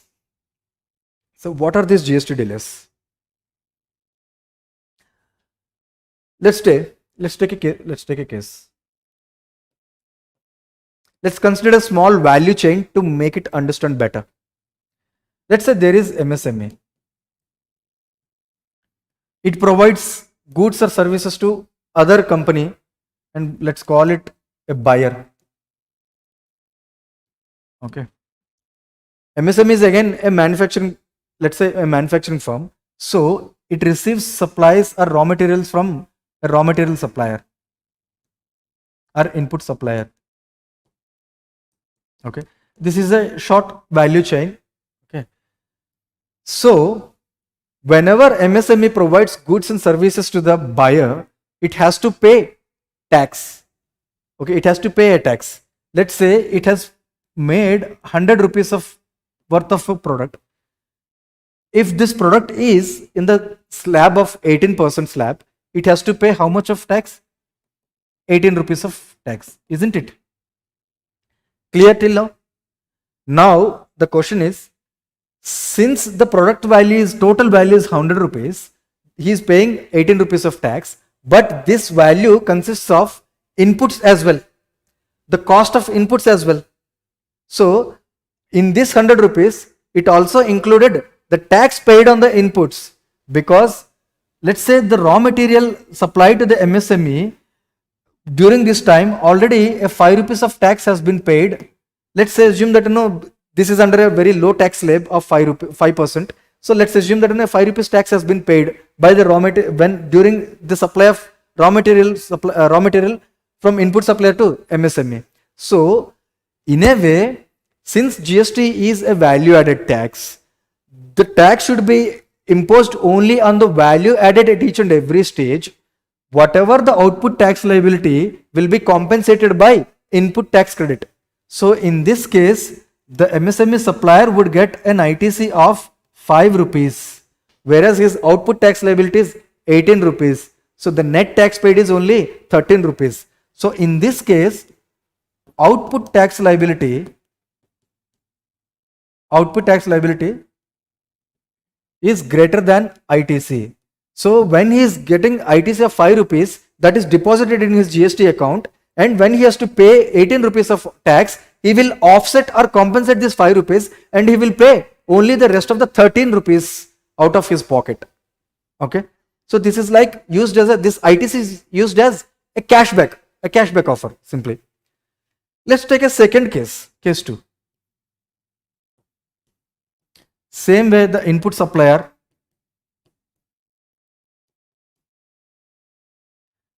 supplying his inputs to MSME. Okay, now he is supplying the intermediary product to the buyer or final product to the buyer. Okay, Let's say here in this case, output tax liability is only 5 rupees because this output or this final product is placed in the lower tax slab. Okay, but let's say in this case, input tax that he has paid around, let's say 15 rupees, because in this case, the input is placed under higher tax slab. Okay, so in this case, in the normal case, input tax credit is offset against output tax liability. But here in this case, input tax credit is greater than output tax requirement. So as a result, he is getting 15 rupees in his account, GST account, but he has to pay only 5 rupees. So this 5 rupees is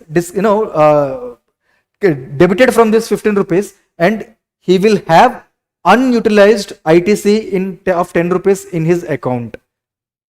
So if this happens over large number of products for a long period of time, let's say 6 months, it will accumulate huge amount of unutilized ITC or input tax credit.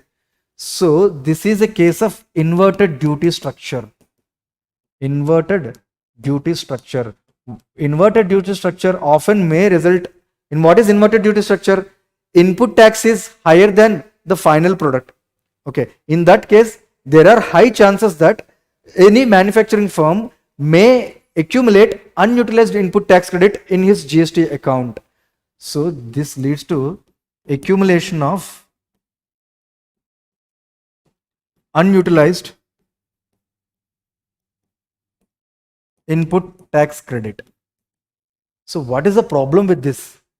See, this unutilized input tax credit cannot be liquefied as and when you need it. This only to liquefy this or to get these revenues, we have to file a tax returns with the GST department, and they release this accumulated unutilized ITC from time to time, once in 6 months or once in a financial year. But for a MSME which runs on a thin capital, it is very difficult to manage its working capital when huge amount of money is accumulated in its input tax credit account. So GST delays, payment delays are depriving the MSMEs of their working capital, on top of the inadequate access to the formal banking credit. So these are the financial issues faced by the MSME sector. Understood? So remember 3 steps. So whenever you want to write this GST delays point, just write down that in the case of inverted duty structure, there is a chance of accumulation of unutilized ITC for this MSME, which may deprive them of the much needed working capital. That's it. Not more than that. You don't have to explain everything. Okay, just write the gist of it. Okay. Next, infrastructural issues. MSMEs also face key infrastructural issues. What are they? First, let's start with land. See, land is a very scarce and very costly resources for MSMEs. As I have told you already, MSMEs do not get proper credit, and also they run on a very thin capital. So they just depend upon their regular business to run their revenues to run their business. Okay, but if they want to expand their manufacturing capabilities, they have to acquire more land, which is a costly affair, which is costly and also legally exhaustive, legally challenging. Why legally challenging? Because in India, land market is very inefficient. Why? Because land records are poorly managed. So legally challenging because of the poor management of land records. So the MSMEs cannot find themselves fighting legal cases in the courts regarding land disputes for years and years. They don't have the financial wherewithal to fight these cases, unlike the large firms, unlike the bigger corporate companies. Okay, so because of this, whenever any investor or any entrepreneur would want to start a business, the first and foremost issue is actually land procurement. And even if a company wants to expand its manufacturing capability, it has to procure more land, which is again a costly and legally cumbersome process. So this is the major hindrance. Land is a major hindrance for MSME sector in India, isn't it? And not only that, the other issue is the suboptimal utilization or inefficient utilization of the land. Inefficient utilization of land. Why is that? Why the land is being inefficiently utilized? Because of the government policies. You'll be surprised to know that the government policies, government land uses policies and building regulations are very rigid, which are inherently inefficient actually. So I'll tell you one thing. In most of the state government, whatever for every industry, 50% of the land should be kept vacant. The number, the quantum varies from state to state, but it is around 40 to 60% of the land should be kept vacant for every industry. Whatever the land that is procured by the industry, out of it 40 to 60% should be kept vacant for the reasons like fire safety, for groundwater recharge. For all these reasons, they wanted to reduce. So this is known as ground coverage regulation. Ground coverage regulations. These ground coverage regulations are very strict, and out of the total land, asking the manufacturing firm to leave 40% of the land idle is definitely concerning. If at all the manufacturing firm wants to expand its business, it has to procure extra land instead of using that vacant land within its ambit, isn't it? And also floor space regulations. In most of the states, floor space regulations are also very rigid. What is floor space ratio? That means how many floors can be erected or how many floors can be built within a particular plot of land. So it is hardly 1:3, 1:4. It depends on the state to state. That means if any manufacturing company wants to expand its business, it neither go horizontally nor go vertically. So we are not letting them utilize the scarce resources or costly resources like land efficiently, because we have limitations on horizontal and vertical expansions thanks to these land usage regulations by the government. So this is the biggest significant infrastructure limitations to the MSME sector. Okay. Next, electricity. See, we know electricity, you may assume that an electricity is no more an issue in 21st century, especially after 2020s. The problem is not having electricity connectivity. We have electricity connectivity, electrification almost to each and every nook and corner of the country. The problem is adequate, reliable supply of electricity to the MSMEs, especially located in the rural industries. Why is that an issue? See, electricity has different set of consumers. Domestic consumers, agriculture consumers like farmers, and industrial consumers. Okay. Ideally, there should be different transmission lines and different feeders for different set of consumers, because the power requirements are different from different set of consumers. Okay.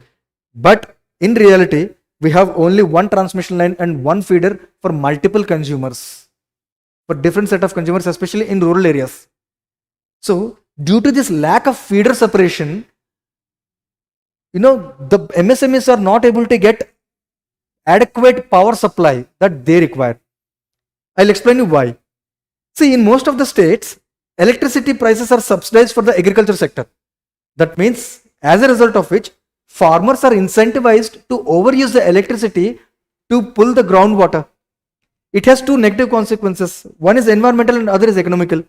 Environmentally, it is going to deplete the groundwater resources, and economically, it is going to impact the financial health of the discoms, because the agricultural electricity prices are highly subsidized by the government. So to avoid this overusage of electricity by the farmers, because electricity is being produced or provided them for free or at a subsidized price to them, government often, the discoms often do not provide electricity to the rural areas round the clock. They provide electricity at certain amount of certain period, certain times. So to avoid overutilization of the electricity by the agricultural consumers, the discoms are not providing reliable, adequate power supply to the rural areas. As a result of which, who is losing out? The domestic consumers and especially the MSME sector located in the rural areas. So lack of feeder separation, you understand the link? Lack of feeder separation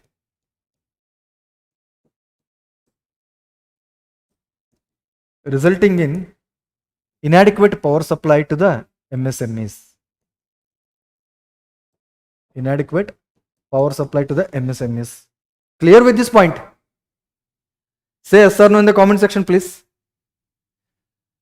Next, the other issue is rising power tariffs.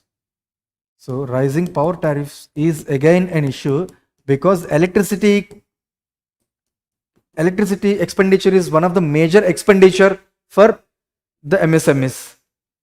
Okay, so why the power tariffs are being increased? Why the power tariffs are being increased? Because the discoms are not in a good financial shape. So poor financial health of discoms is one of the reasons why they are not able to reduce or to mobilize more revenues. They are depending upon the industrial sector. Poor financial health of discoms. This is one of the important reasons for the meager or for poor performance of for rural industries. See, in India, most of the states, the tariffs for domestic consumers and industrial consumers are different. So domestic consumer electricity prices are politically sensitive. So that is why they are often subsidized by increasing the cost of commercial electricity prices from the commercial consumers. So this is a death knell to the MSME sector. So because of the cross subsidization, since they are not able to increase the electricity price for the domestic consumers, they're continuously increasing it to industrial users, as a result of which the power tariffs are being increased. Of course, there are other reasons. Rising cost of manufacturing of the electricity is also being increased over the period because of the unreliable supply of the coal, because of the lack of proper supply of coal according to the energy demands, and we end up importing important coal from Indonesia and Australia for even power consumption. Forget about the steel manufacturing. That itself raised the cost of production of electricity in India, and per unit electricity prices have increased. So that is also one of the reasons why power tariffs have been raised. But this is the issue: lack of feeder separation and poor health of discoms as a result of increased aggregated transmission and commercial losses incurred by the discoms. These are the reasons why the MSMEs are not able to get affordable and reliable power supply. These two are important: affordable and reliable power supply. Okay, understood? And broadband connectivity is also an important hindrance to the development of MSMEs. Lack of this broadband connectivity will reduce their digital presence. It will not give them the much needed digital presence. If they don't have digital presence, they do not have market reach. They don't have the market outreach. Okay, so lack of rural broadband connectivity will also impact the MSMEs. These are the infrastructural issues that are impacting the health of the MSME sector as a whole. Okay, clear?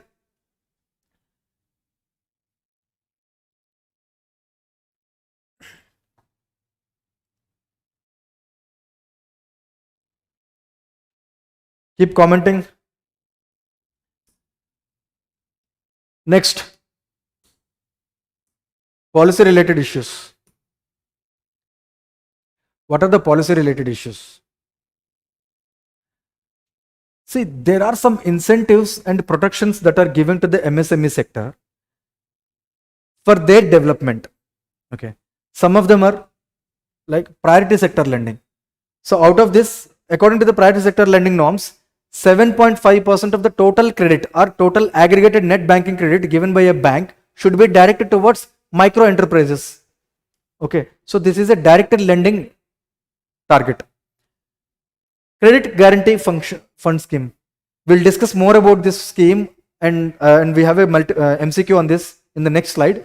So I'll just give you a brief idea of what credit guarantee fund scheme is.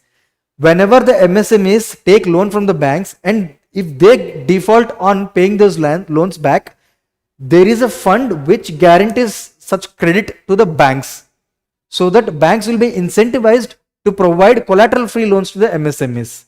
So MSMEs can avail the benefits of the credit guarantee fund scheme as well. Okay. And purchase preference policy. What is purchase preference policy? There is a public procurement policy that is called purchase preference policy. Here, when government procures, government means public sector units and also government departments, when they procure goods and services from the market, okay, when they procure goods and services from the market, 25% of this procurement is reserved from MSME sectors. Okay, at least 25% of the public procurement is reserved for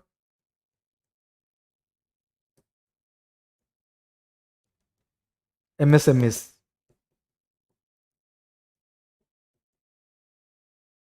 Okay.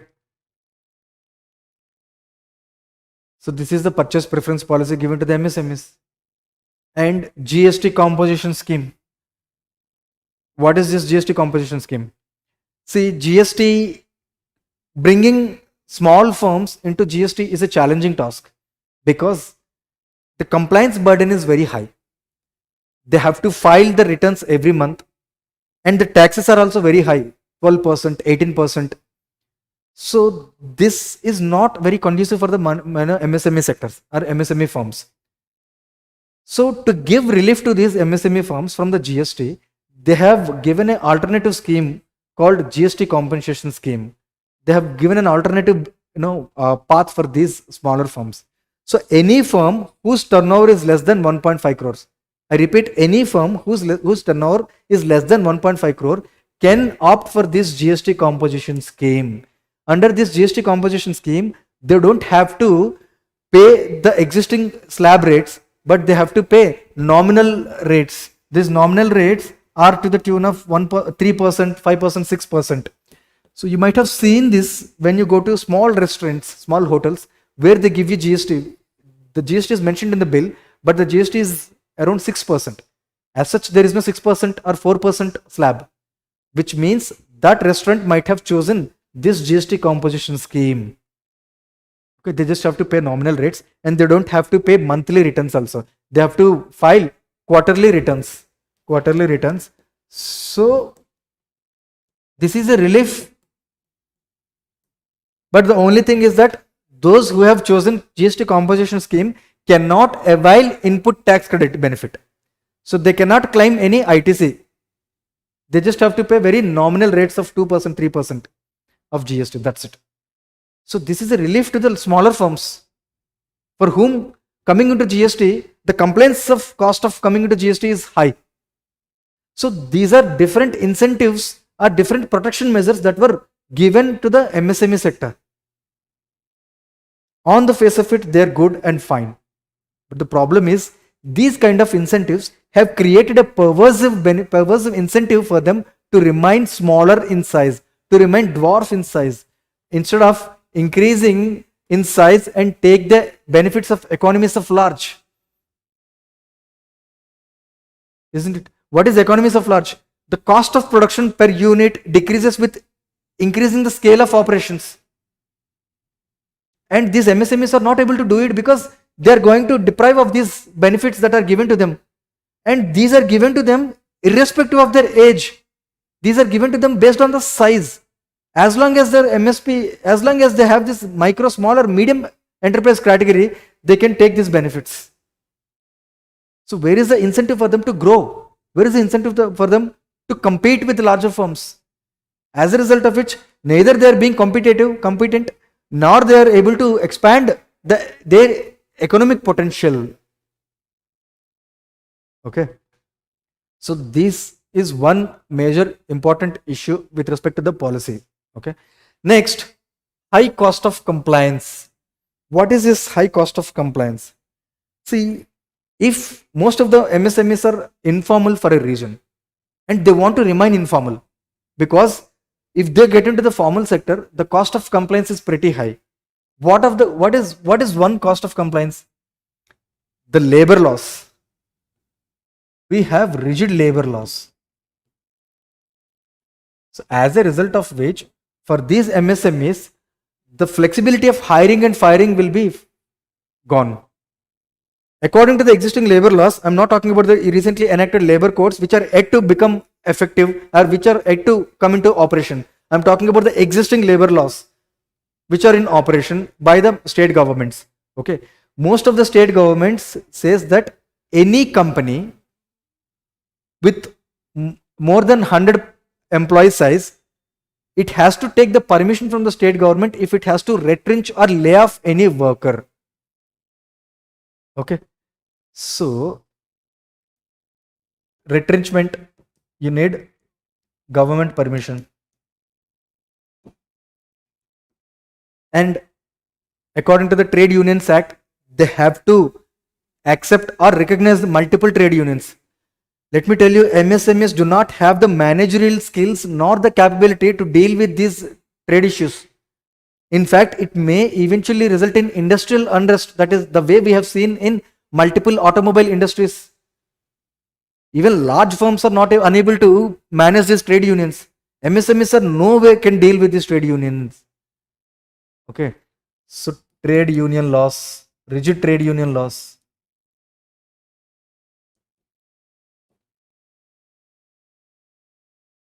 That is why they don't want to become formal. They want to remain informal. And the flexibility with which they can hire contract labor. Contract labor. They will lose this flexibility because they have to take the permission from the government for hiring contract labor again. And there is a limit beyond which you cannot hire more contract labor. Even if you hire contract labor, enough provide is enough social security services or measures should be provided. So social security benefits. Retrenchment is layoff. What is retrenchment? It is layoff for a temporary period. Laying off them for a temporary period. Okay. Social security benefits.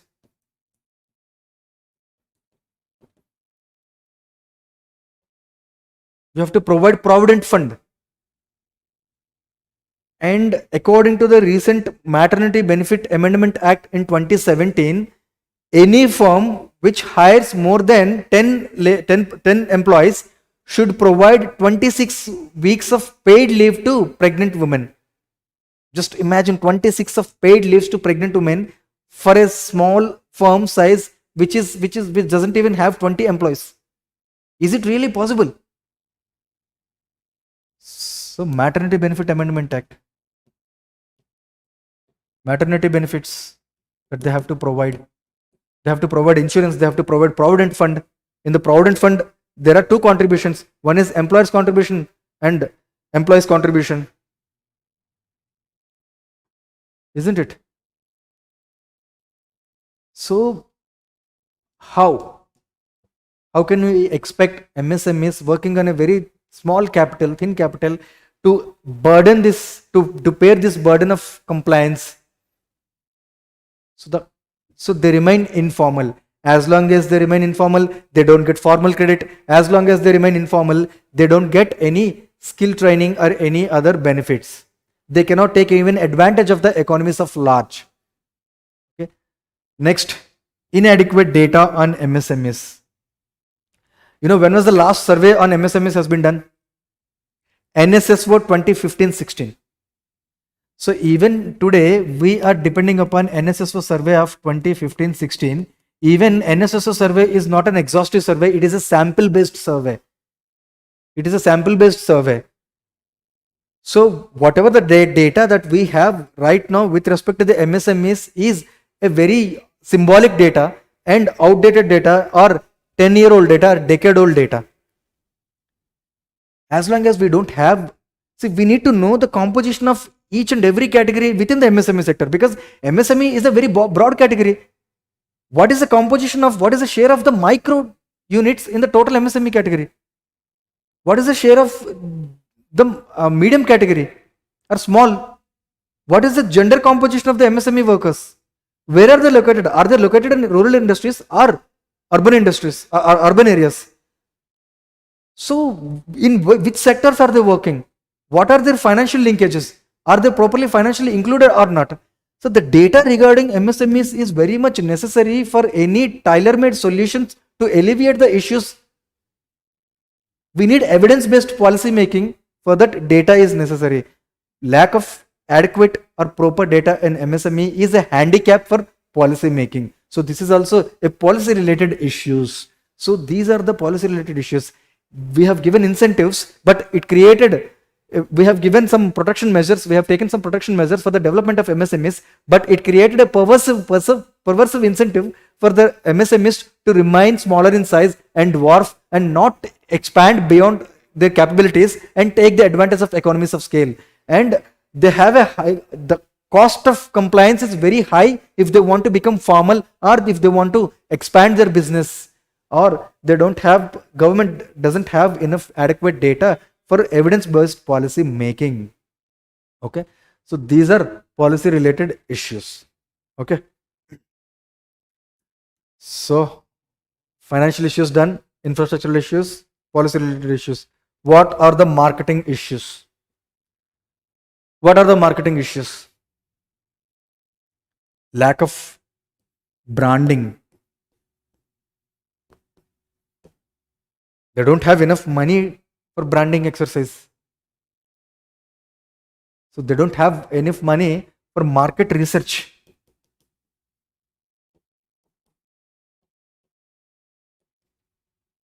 They don't have digital presence, and they do not have market outreach.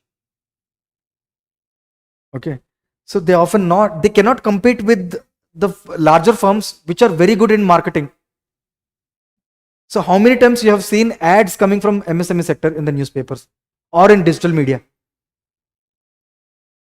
Right now, thanks to the e-commerce platforms, they have got a good market outreach, that too for those MSMEs who have good digital presence, not for everybody. Who can maintain catalog. There is a separate division for if you have to make your presence in the e-commerce platforms. So not everybody can do it, and they have to come into the GST. Otherwise, you cannot sell your products on the e-commerce platform. Okay, now let's look at the public procurement. See, even the government is also a market for them, isn't it? As I said, according to the public procurement policy, 25% is confined or reserved for MSME sector. But what about the 75%, rest of the 75% procurement? MSMEs are not able to compete with larger firms in the rest of the 75% market. Why? Because the government prefers taking large orders or huge orders, giving huge orders, which the MSME is unable to meet. And the public procurement has a certain criteria. See, we have a separate platform for it, government e-marketing place. The purpose of this platform is to improve the transparency in public procurement. So there is a proper, well laid out criteria for it. Not any company can bid for it. So there is a proper competitive bidding whenever government wants to procure certain goods and services from the market. And MSMEs cannot compete with the larger firms, because these large firms, owing to their economies of scale, quote for a very less price, but MSMEs cannot do it. And also, public procurement, while inviting bids for the public procurement, they list out a criteria like good track record. MSMEs do not have that earlier contract history. So there are some barriers to the public procurement as well. So neither they have branding exercise, they don't do branding exercise or market research. And even with respect to the public procurement, they are confined to only 25% of the total government procurement, and they have significant barriers to the public procurement. So these are the marketing issues, and this is only exacerbated by lack of proper digital penetration. Okay. So these are the different challenges faced, and it is always better. See, whenever we think of MSME challenges, you may get 10 points, but try to organize them like this: financial issues, infrastructure related issues, policy related issues, market related issues, or any other related issues. So this will make your points much organized, and you can retain these points for longer. Okay.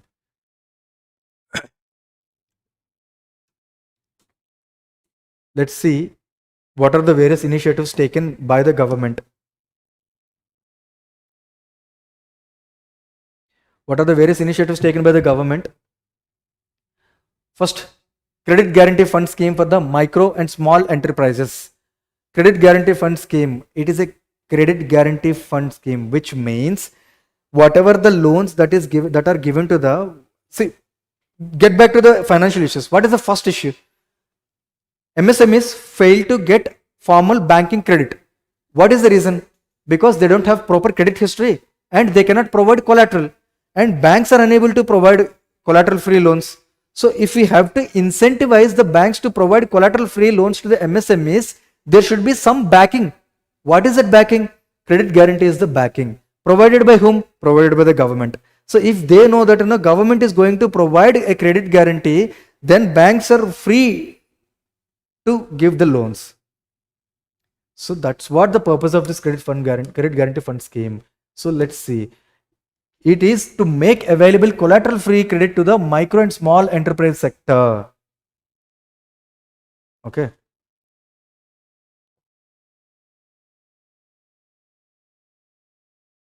So the guarantee cover ranges from 75% to 85% of the total outstanding credit. 75 to 85%. See, it depends from multiple, it is different for different kind of loans. The guarantee cover is available under the scheme is to the extent of 75% for normal loans. For some other, operation MSMEs operated by women and located in Northeast, the guarantee cover is much higher, 80 to 85%, because of the risk perception is much more higher for these. So as a result, the banks are incentivized to provide collateral free loans to the MSMEs. So they have initiated a trust, credit guarantee fund trust for micro and small enterprises, and a fund is allocated to this trust. Okay. Whenever the bank gives loans to the micro and small enterprises, and if micro MSMEs fail to repay those loans to the banks, then it is this trust which is going to provide the guarantee. So this trust is not going to provide the guarantee cover for free. The bank has to purchase it. The bank has to purchase the guarantee cover, but for a very nominal fee, like 1% or 1.5% of the total outstanding loan. Okay, total extended credit. See, it is up to the banks whether to pass on that fee to the ultimate borrowers or not. Most of the banks do pass on that fee, and they charge it as and when they give the loan, because they're purchasing a guarantee cover like insurance from this credit guarantee fund trust. As such, they don't have to spend too much of money to purchase that guarantee cover, because this trust is backed by the government funding. So they are going to provide guarantee cover for a very nominal fee. Okay.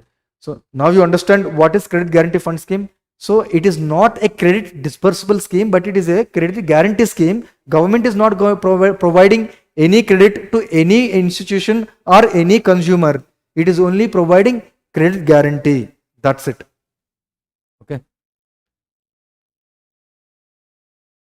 Now, next, Mudra. Unlike credit guarantee scheme, this is a refinancing agency. What is refinancing agency?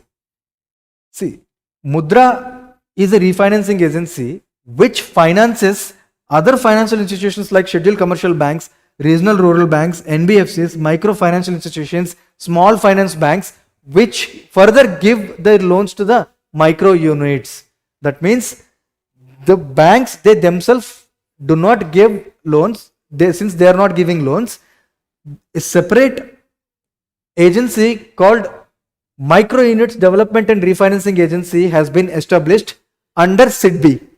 Okay, and the role of this agency is to refinance the financial institutions so that whatever the finances that they are getting from the Mudra is definitely are only to be used for loans giving to the micro units. Since Mudra has no branches or banking penetration, it has to take the help of financial institutions. That's it. So Mudra doesn't give direct credit to anybody. It only acts as a refinancing agency. It gives loans to the banks which give them forward lending, which provide forward lending to the micro units. Okay. The loans under PM Mudra can be availed through lending institutions like banks, RRBs, SFBs, NBFCs and MFIs. And these banks provide three categories of loans. One, Shishu, where the loans are up to 50,000, and other Kishore, the loans from 50,000 to 5 lakhs, and other is 5 lakhs to 10 lakhs, considered as Tarun category. These are the three different categories, and mostly the loans that are taken from a Mudra are used for the operational credit. Some of the micro enterprises may take more loans like Kishore loans and Tarun loans, and they can use it for any capital expenditure as well. Okay, and who determines what is the interest rates of these loans, Mudra loans, and who determines the interest loans of these Mudra loans? It is the respective bank. It is a respective bank which determines the final interest rates that it is going to charge in the Mudra loans. But these interest loans needs to be reasonable and they need to be pegged to the base rate fixed by the Mudra Limited. So let's say the base rate fixed by the Mudra is 7%. In every bank, let's say in SBI may say that it is 7 plus 2. Another regional rural bank may say that it is 7 plus 1. Depending upon their cost of operations and their efficiency, the rate of interest may change from bank to bank, and they are determined by the bank itself, but they should be pegged. The base rate should be pegged by the interest rate advised by Mudra Limited. That's it. So the difference is, it's a credit guarantee fund, it is a refinancing agency. And look at the first challenge that we have discussed, financial challenge, lack of credit, because of lack of collateral, because of lack of credit history. Formal banking services are not being provided to the MSMEs. These two schemes are going to overcome those financial issues faced by the MSMEs. Understood? Now, Mudra loans are also collateral free loans, by the way. They are also collateral free loans.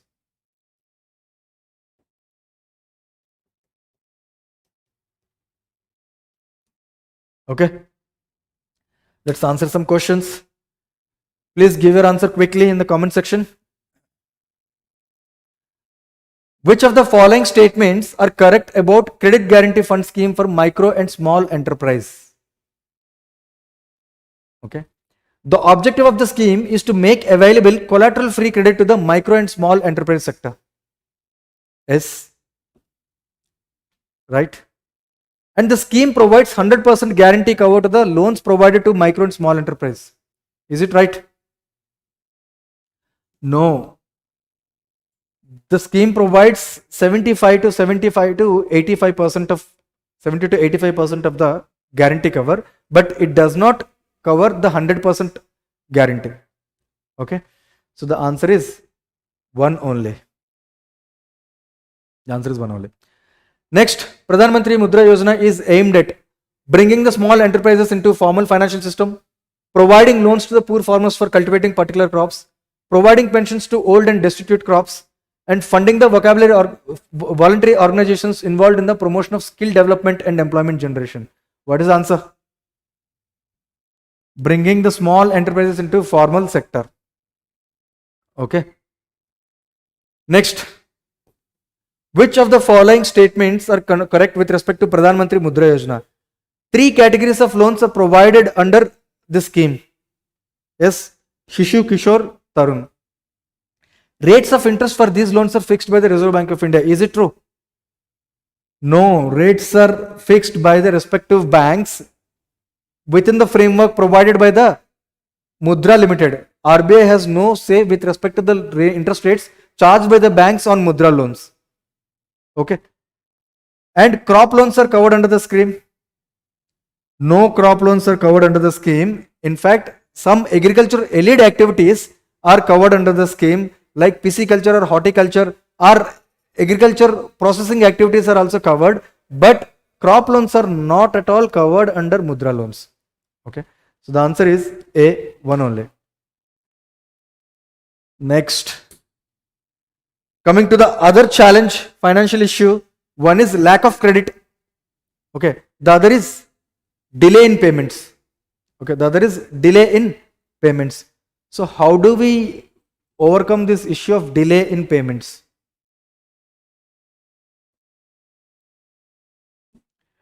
Let's say there is an MSME which provides goods and services to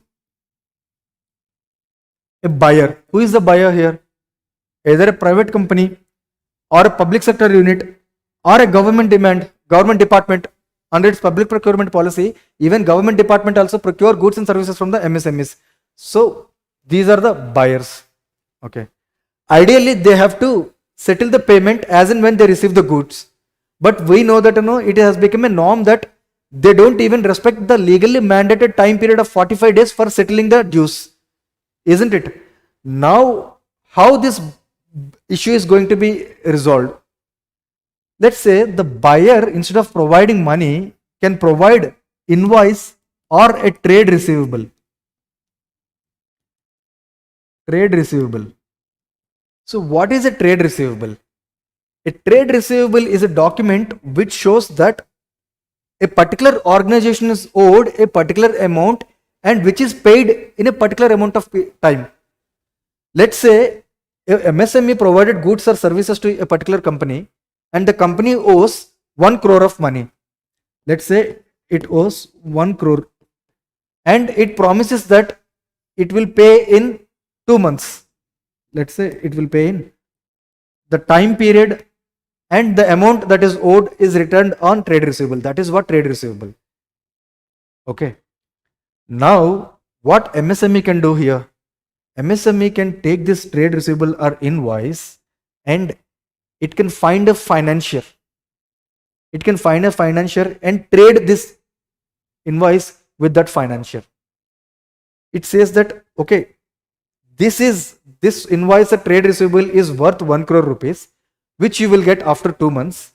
So why don't you take this right now and give me that money? Then what is the benefit for the financier? Probably the financier may not give the full amount.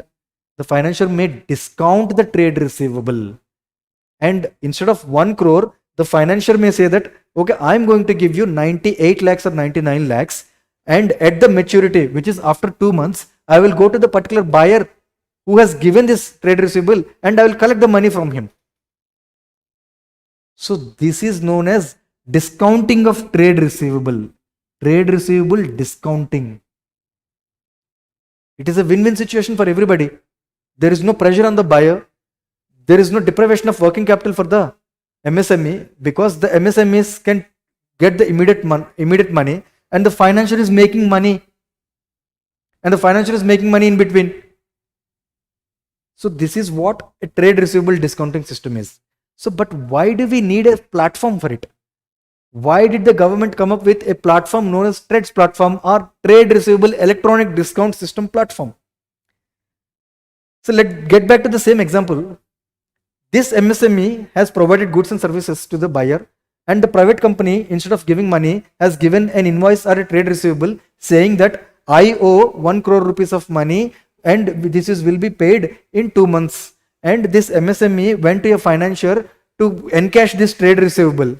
And obviously the financier will take the opportunity, and he knows that there are no other financiers available in that market. So he will ask for higher discount. Instead of 97 lakhs or 98 lakhs, he may ask for 95 lakhs. So discount of 5%, which is a cause of concern for MSMEs because he may not receive or realize a good value here. So they need a competition among the financiers so that the financier asks for the lowest discount possible. So where do we get competition? Whenever there is a separate platform where these all trade receivables are traded, then there are multiple financiers who compete or who bid for this trade receivable by quoting the most competitive price so that the MSME get the best price.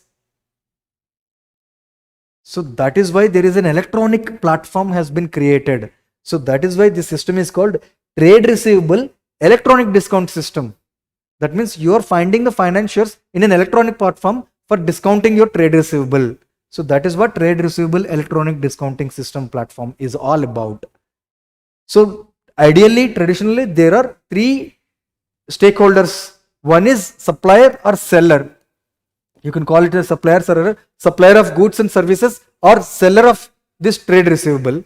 And second is buyer of goods and services. And third stakeholder is financier who finances the trade receivable. So these are the major stakeholders.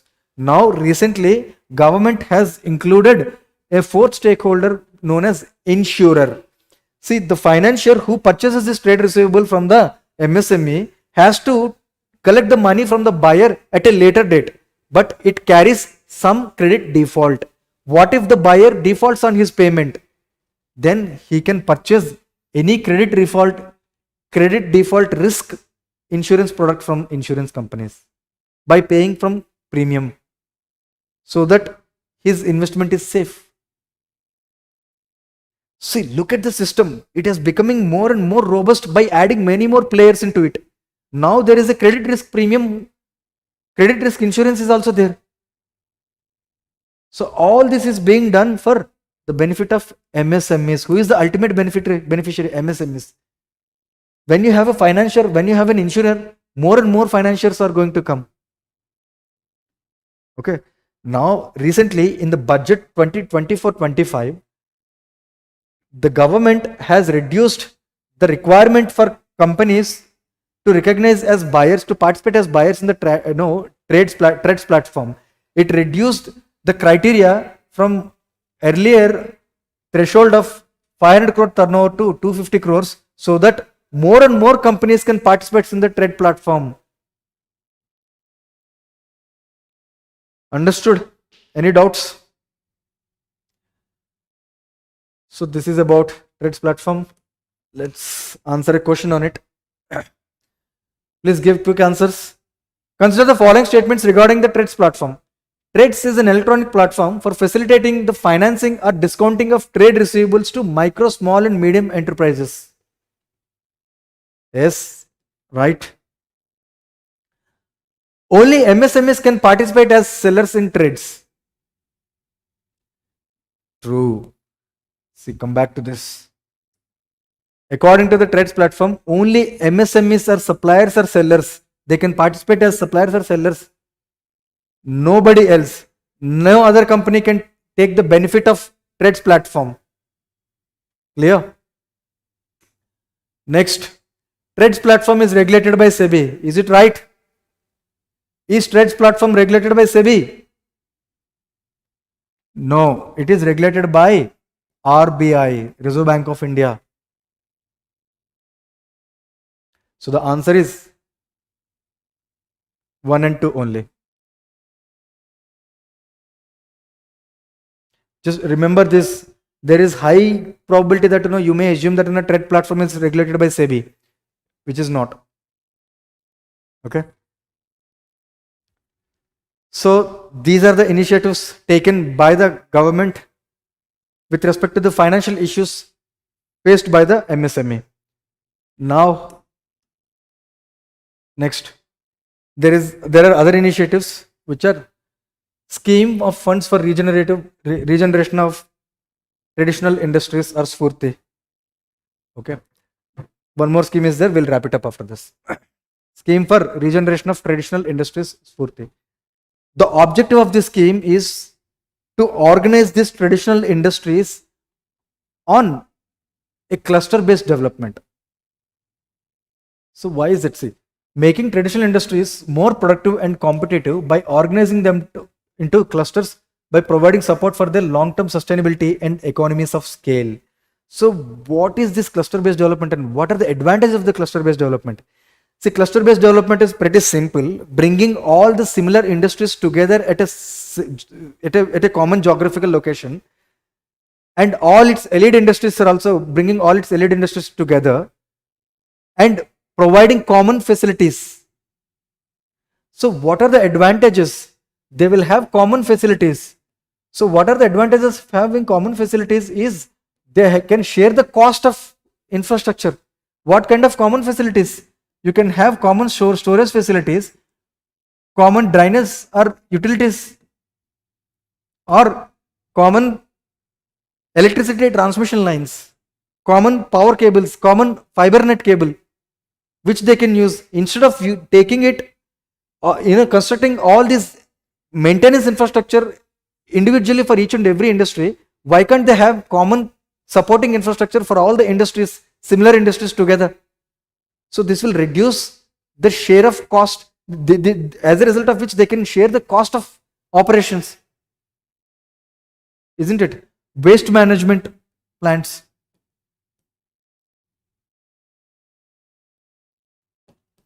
See, for example, most of textile based MSMEs require this waste management plants to adhere to the norms given by the Minister of Environment and Forest. So for them, they need to expend too much on waste management plants as well. So as a result, they can share these common facilities. Okay. And they will have enhanced access to the market, because now that all the industrial players or all the manufacturers are at one location, the purchasers may come directly to the market, and so that they have multiple options to make direct purchase contracts with the vendors. So they will have market access due to enhanced visibility.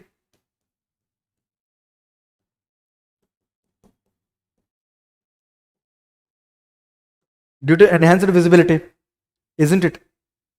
And also they get skilled labor. Instead of running your operations individually, if you're running your operations or running your manufacturing plant within a cluster, there are high chances that you find skilled labor. So that's what this scheme is doing. A separate fund has been created to organize all these traditional industries in a cluster based model by providing common facilities, by providing market promotion. What kind of market promotion?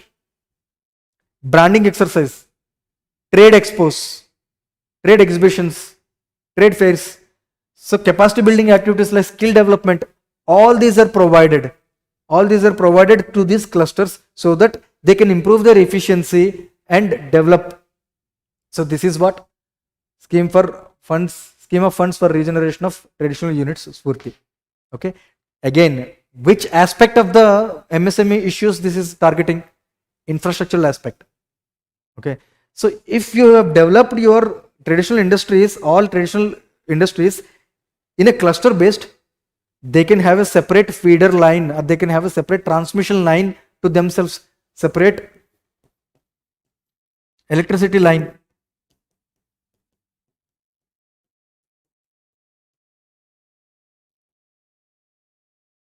So this will avoid that challenge of adequate power supply. Now that they can get adequate power supply without any issue. Okay. So these are the advantages. Coming to the next scheme, PM Vishwakarma, which is a very new scheme. Unlike the Spurti scheme, this is very, very important for this year prelims examination. Okay. See, unlike the other schemes, this PM Vishwakarma scheme provides proper end-to-end support to the traditional industries, traditional artisans and craftsmen. Okay. So what kind of end-to-end support is given here? First and foremost, PM Vishwakarma certificate and ID card is given to each and every artisan and craftsman. Why? Why do we need a separate ID card for them? Simple.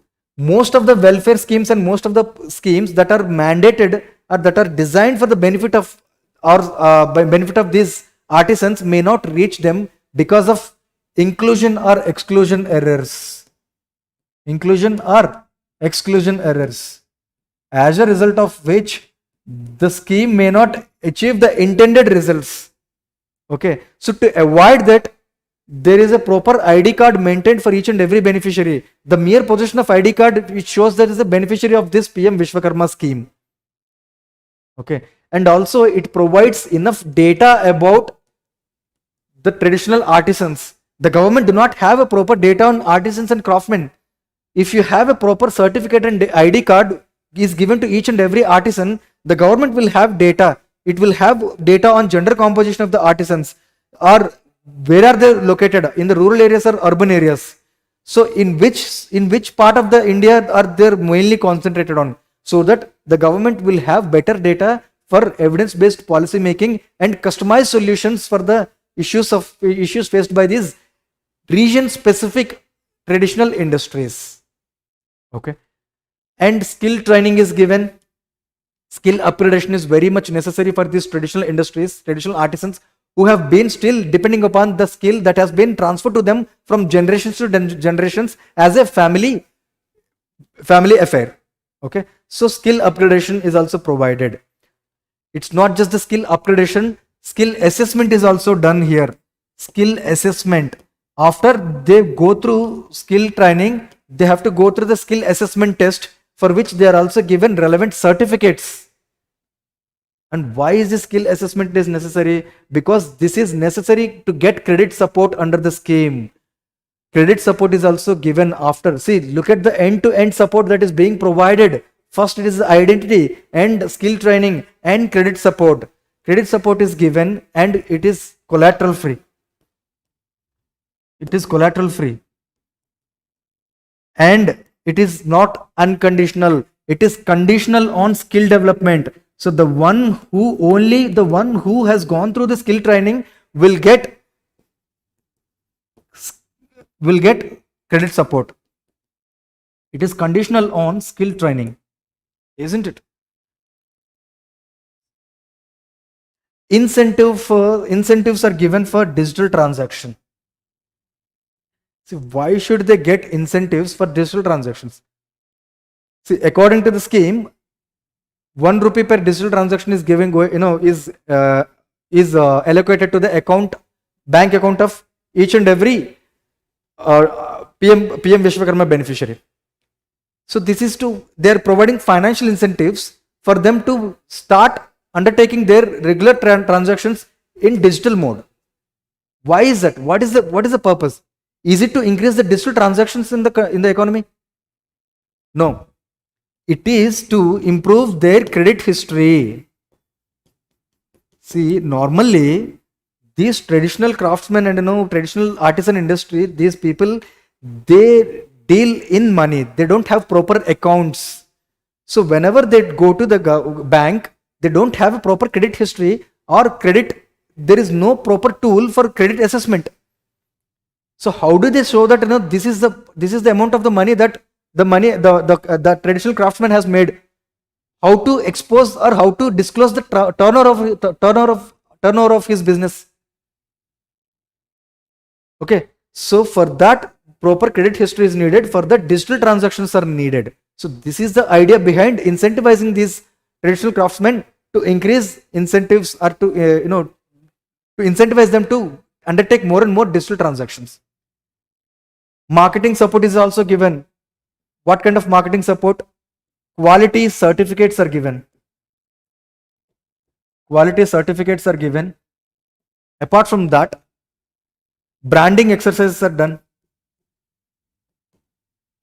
Trade fairs are conducted. Because there is good demand for these traditional products, but there is no lack of support from the government, or there is no platform for them to showcase their products. And signing MOUs with e-commerce platforms and e-commerce taking the help of e-commerce platforms to showcase the traditional products. So this kind of marketing support is given. So this is a beautiful scheme to revive this artisan and traditional crafts industry people by giving them proper end-to-end support, right from the identification to skill training, credit support, market connectivity. Everything is provided. Okay. There are other simple, other provisions are there. Only one beneficiary per family is actually allowed. Okay.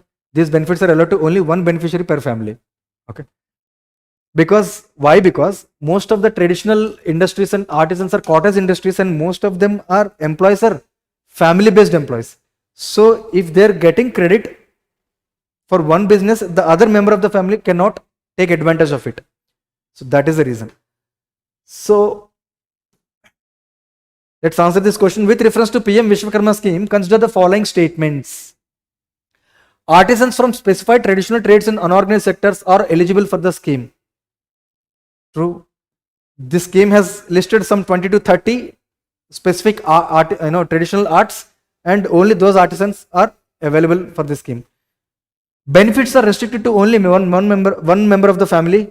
Of course, this is a family run business, so that is why benefit should be given only to one member per family.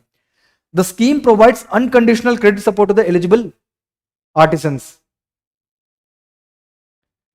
No, it is conditional. Conditional on what? Conditional on skill training. This is very, very important.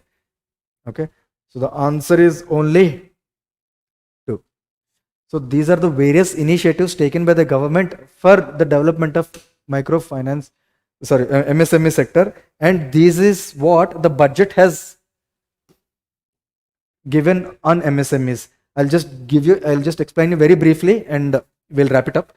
Self-finance guarantee fund. So this is a guarantee fund, credit guarantee fund. Unlike the original credit guarantee fund that we have discussed, there the banks are going to purchase the guarantee cover. You remember, there the banks were purchasing the guarantee cover, for which the banks may or may not pass the cost on to the beneficiary.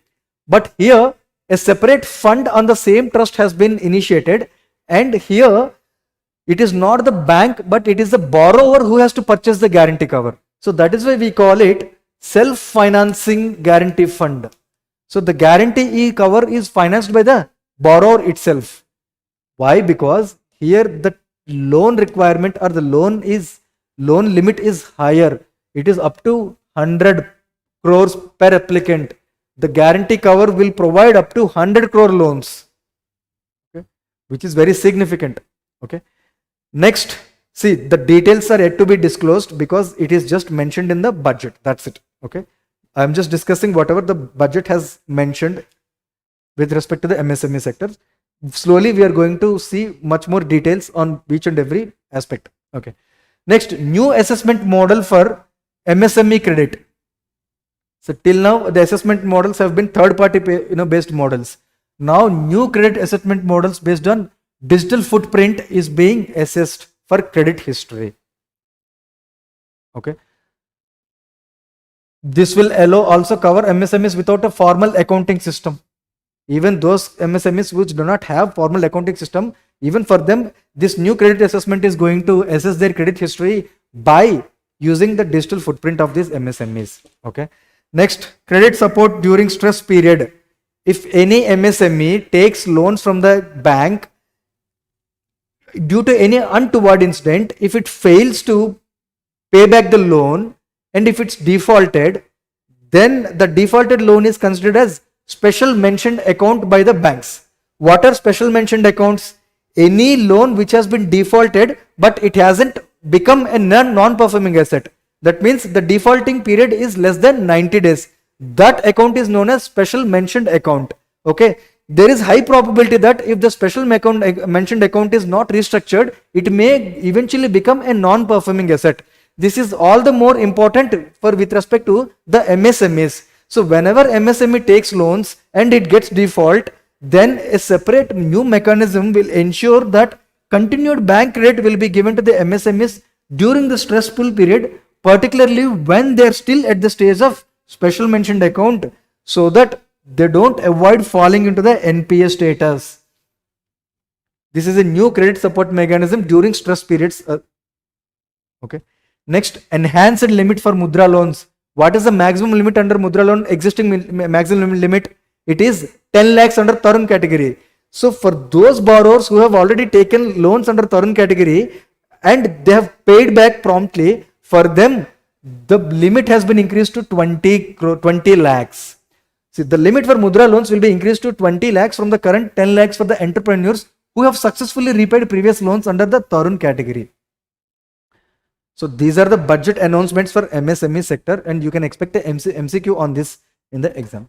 Okay, so let's wait for more details on certain aspects. Okay, so that's it. So try answering this question at home, and there are other topics in the service sector, but we are running out of the time. I will provide you the notes for service sector along with, I will provide you the PPTs for the service sector, and those points are self-explanatory. Okay, I'll provide you by tomorrow. The PPTs will be provided by tomorrow. Please answer this. Faster economic growth requires increased share of manufacturing sector in GDP, particularly of MSMEs. Comment on the present policies of the government in this regard. So you just have to explain the significance of MSME sector and what are the initiatives taken by the MSMEs government for the development of MSME sector over the period, and what are the limitations of these policies. What are the limitations of these policies? And since it's a 10-marker question which was asked in 2023, the way out is very brief, should be very brief. If at all this question has been asked for 15 markers, you should give individual points for way forward. Sunset clause for government benefits, so that they don't remain dwarf and they will grow bigger and take the advantages of the economies of scale. Adoption of new labor codes, because the existing labor codes are increasing the cost of compliance to become formal. And tax exemption for MSMEs for hiring female labor, because the Maternity Benefit Amendment Act is going to impose huge financial burden on the MSMEs to provide 26 weeks of paid leaves. So they cannot do that. As a result, they may discriminate in hiring the female labor, which will eventually reduce the female labor participation. So it is very much necessary to provide tax exemption to the MSMEs for hiring female labor. Otherwise, they cannot face the burden, financial burden. Flexible land and building regulations, as we have seen, for horizontal and vertical expansion, we need for flexible land and building regulations. And a separate PLI scheme for MSME sector is required, because the existing MSME, the existing PLI scheme is mostly catering to the larger firms. So these can be way forward. So please answer this question. Okay, and PPTs will be provided for the service sector. So we are done with the external sector, industry and service sector. We have external sector is predominantly a prelims oriented topic. So that is why we have solved mostly prelims questions. In industry, it is mostly a mains oriented topic. That is why we have solved mains questions. Okay, the topics have always been mains oriented. So that's it with economic survey discussions regarding these three chapters. The rest of the chapters will be discussed by the Baswa sir in the coming classes. Okay. Thank you very much. PPTs will be provided by tomorrow with relevant annotations. Annotated PPT will be provided, nothing to worry. Okay. Thank you very much.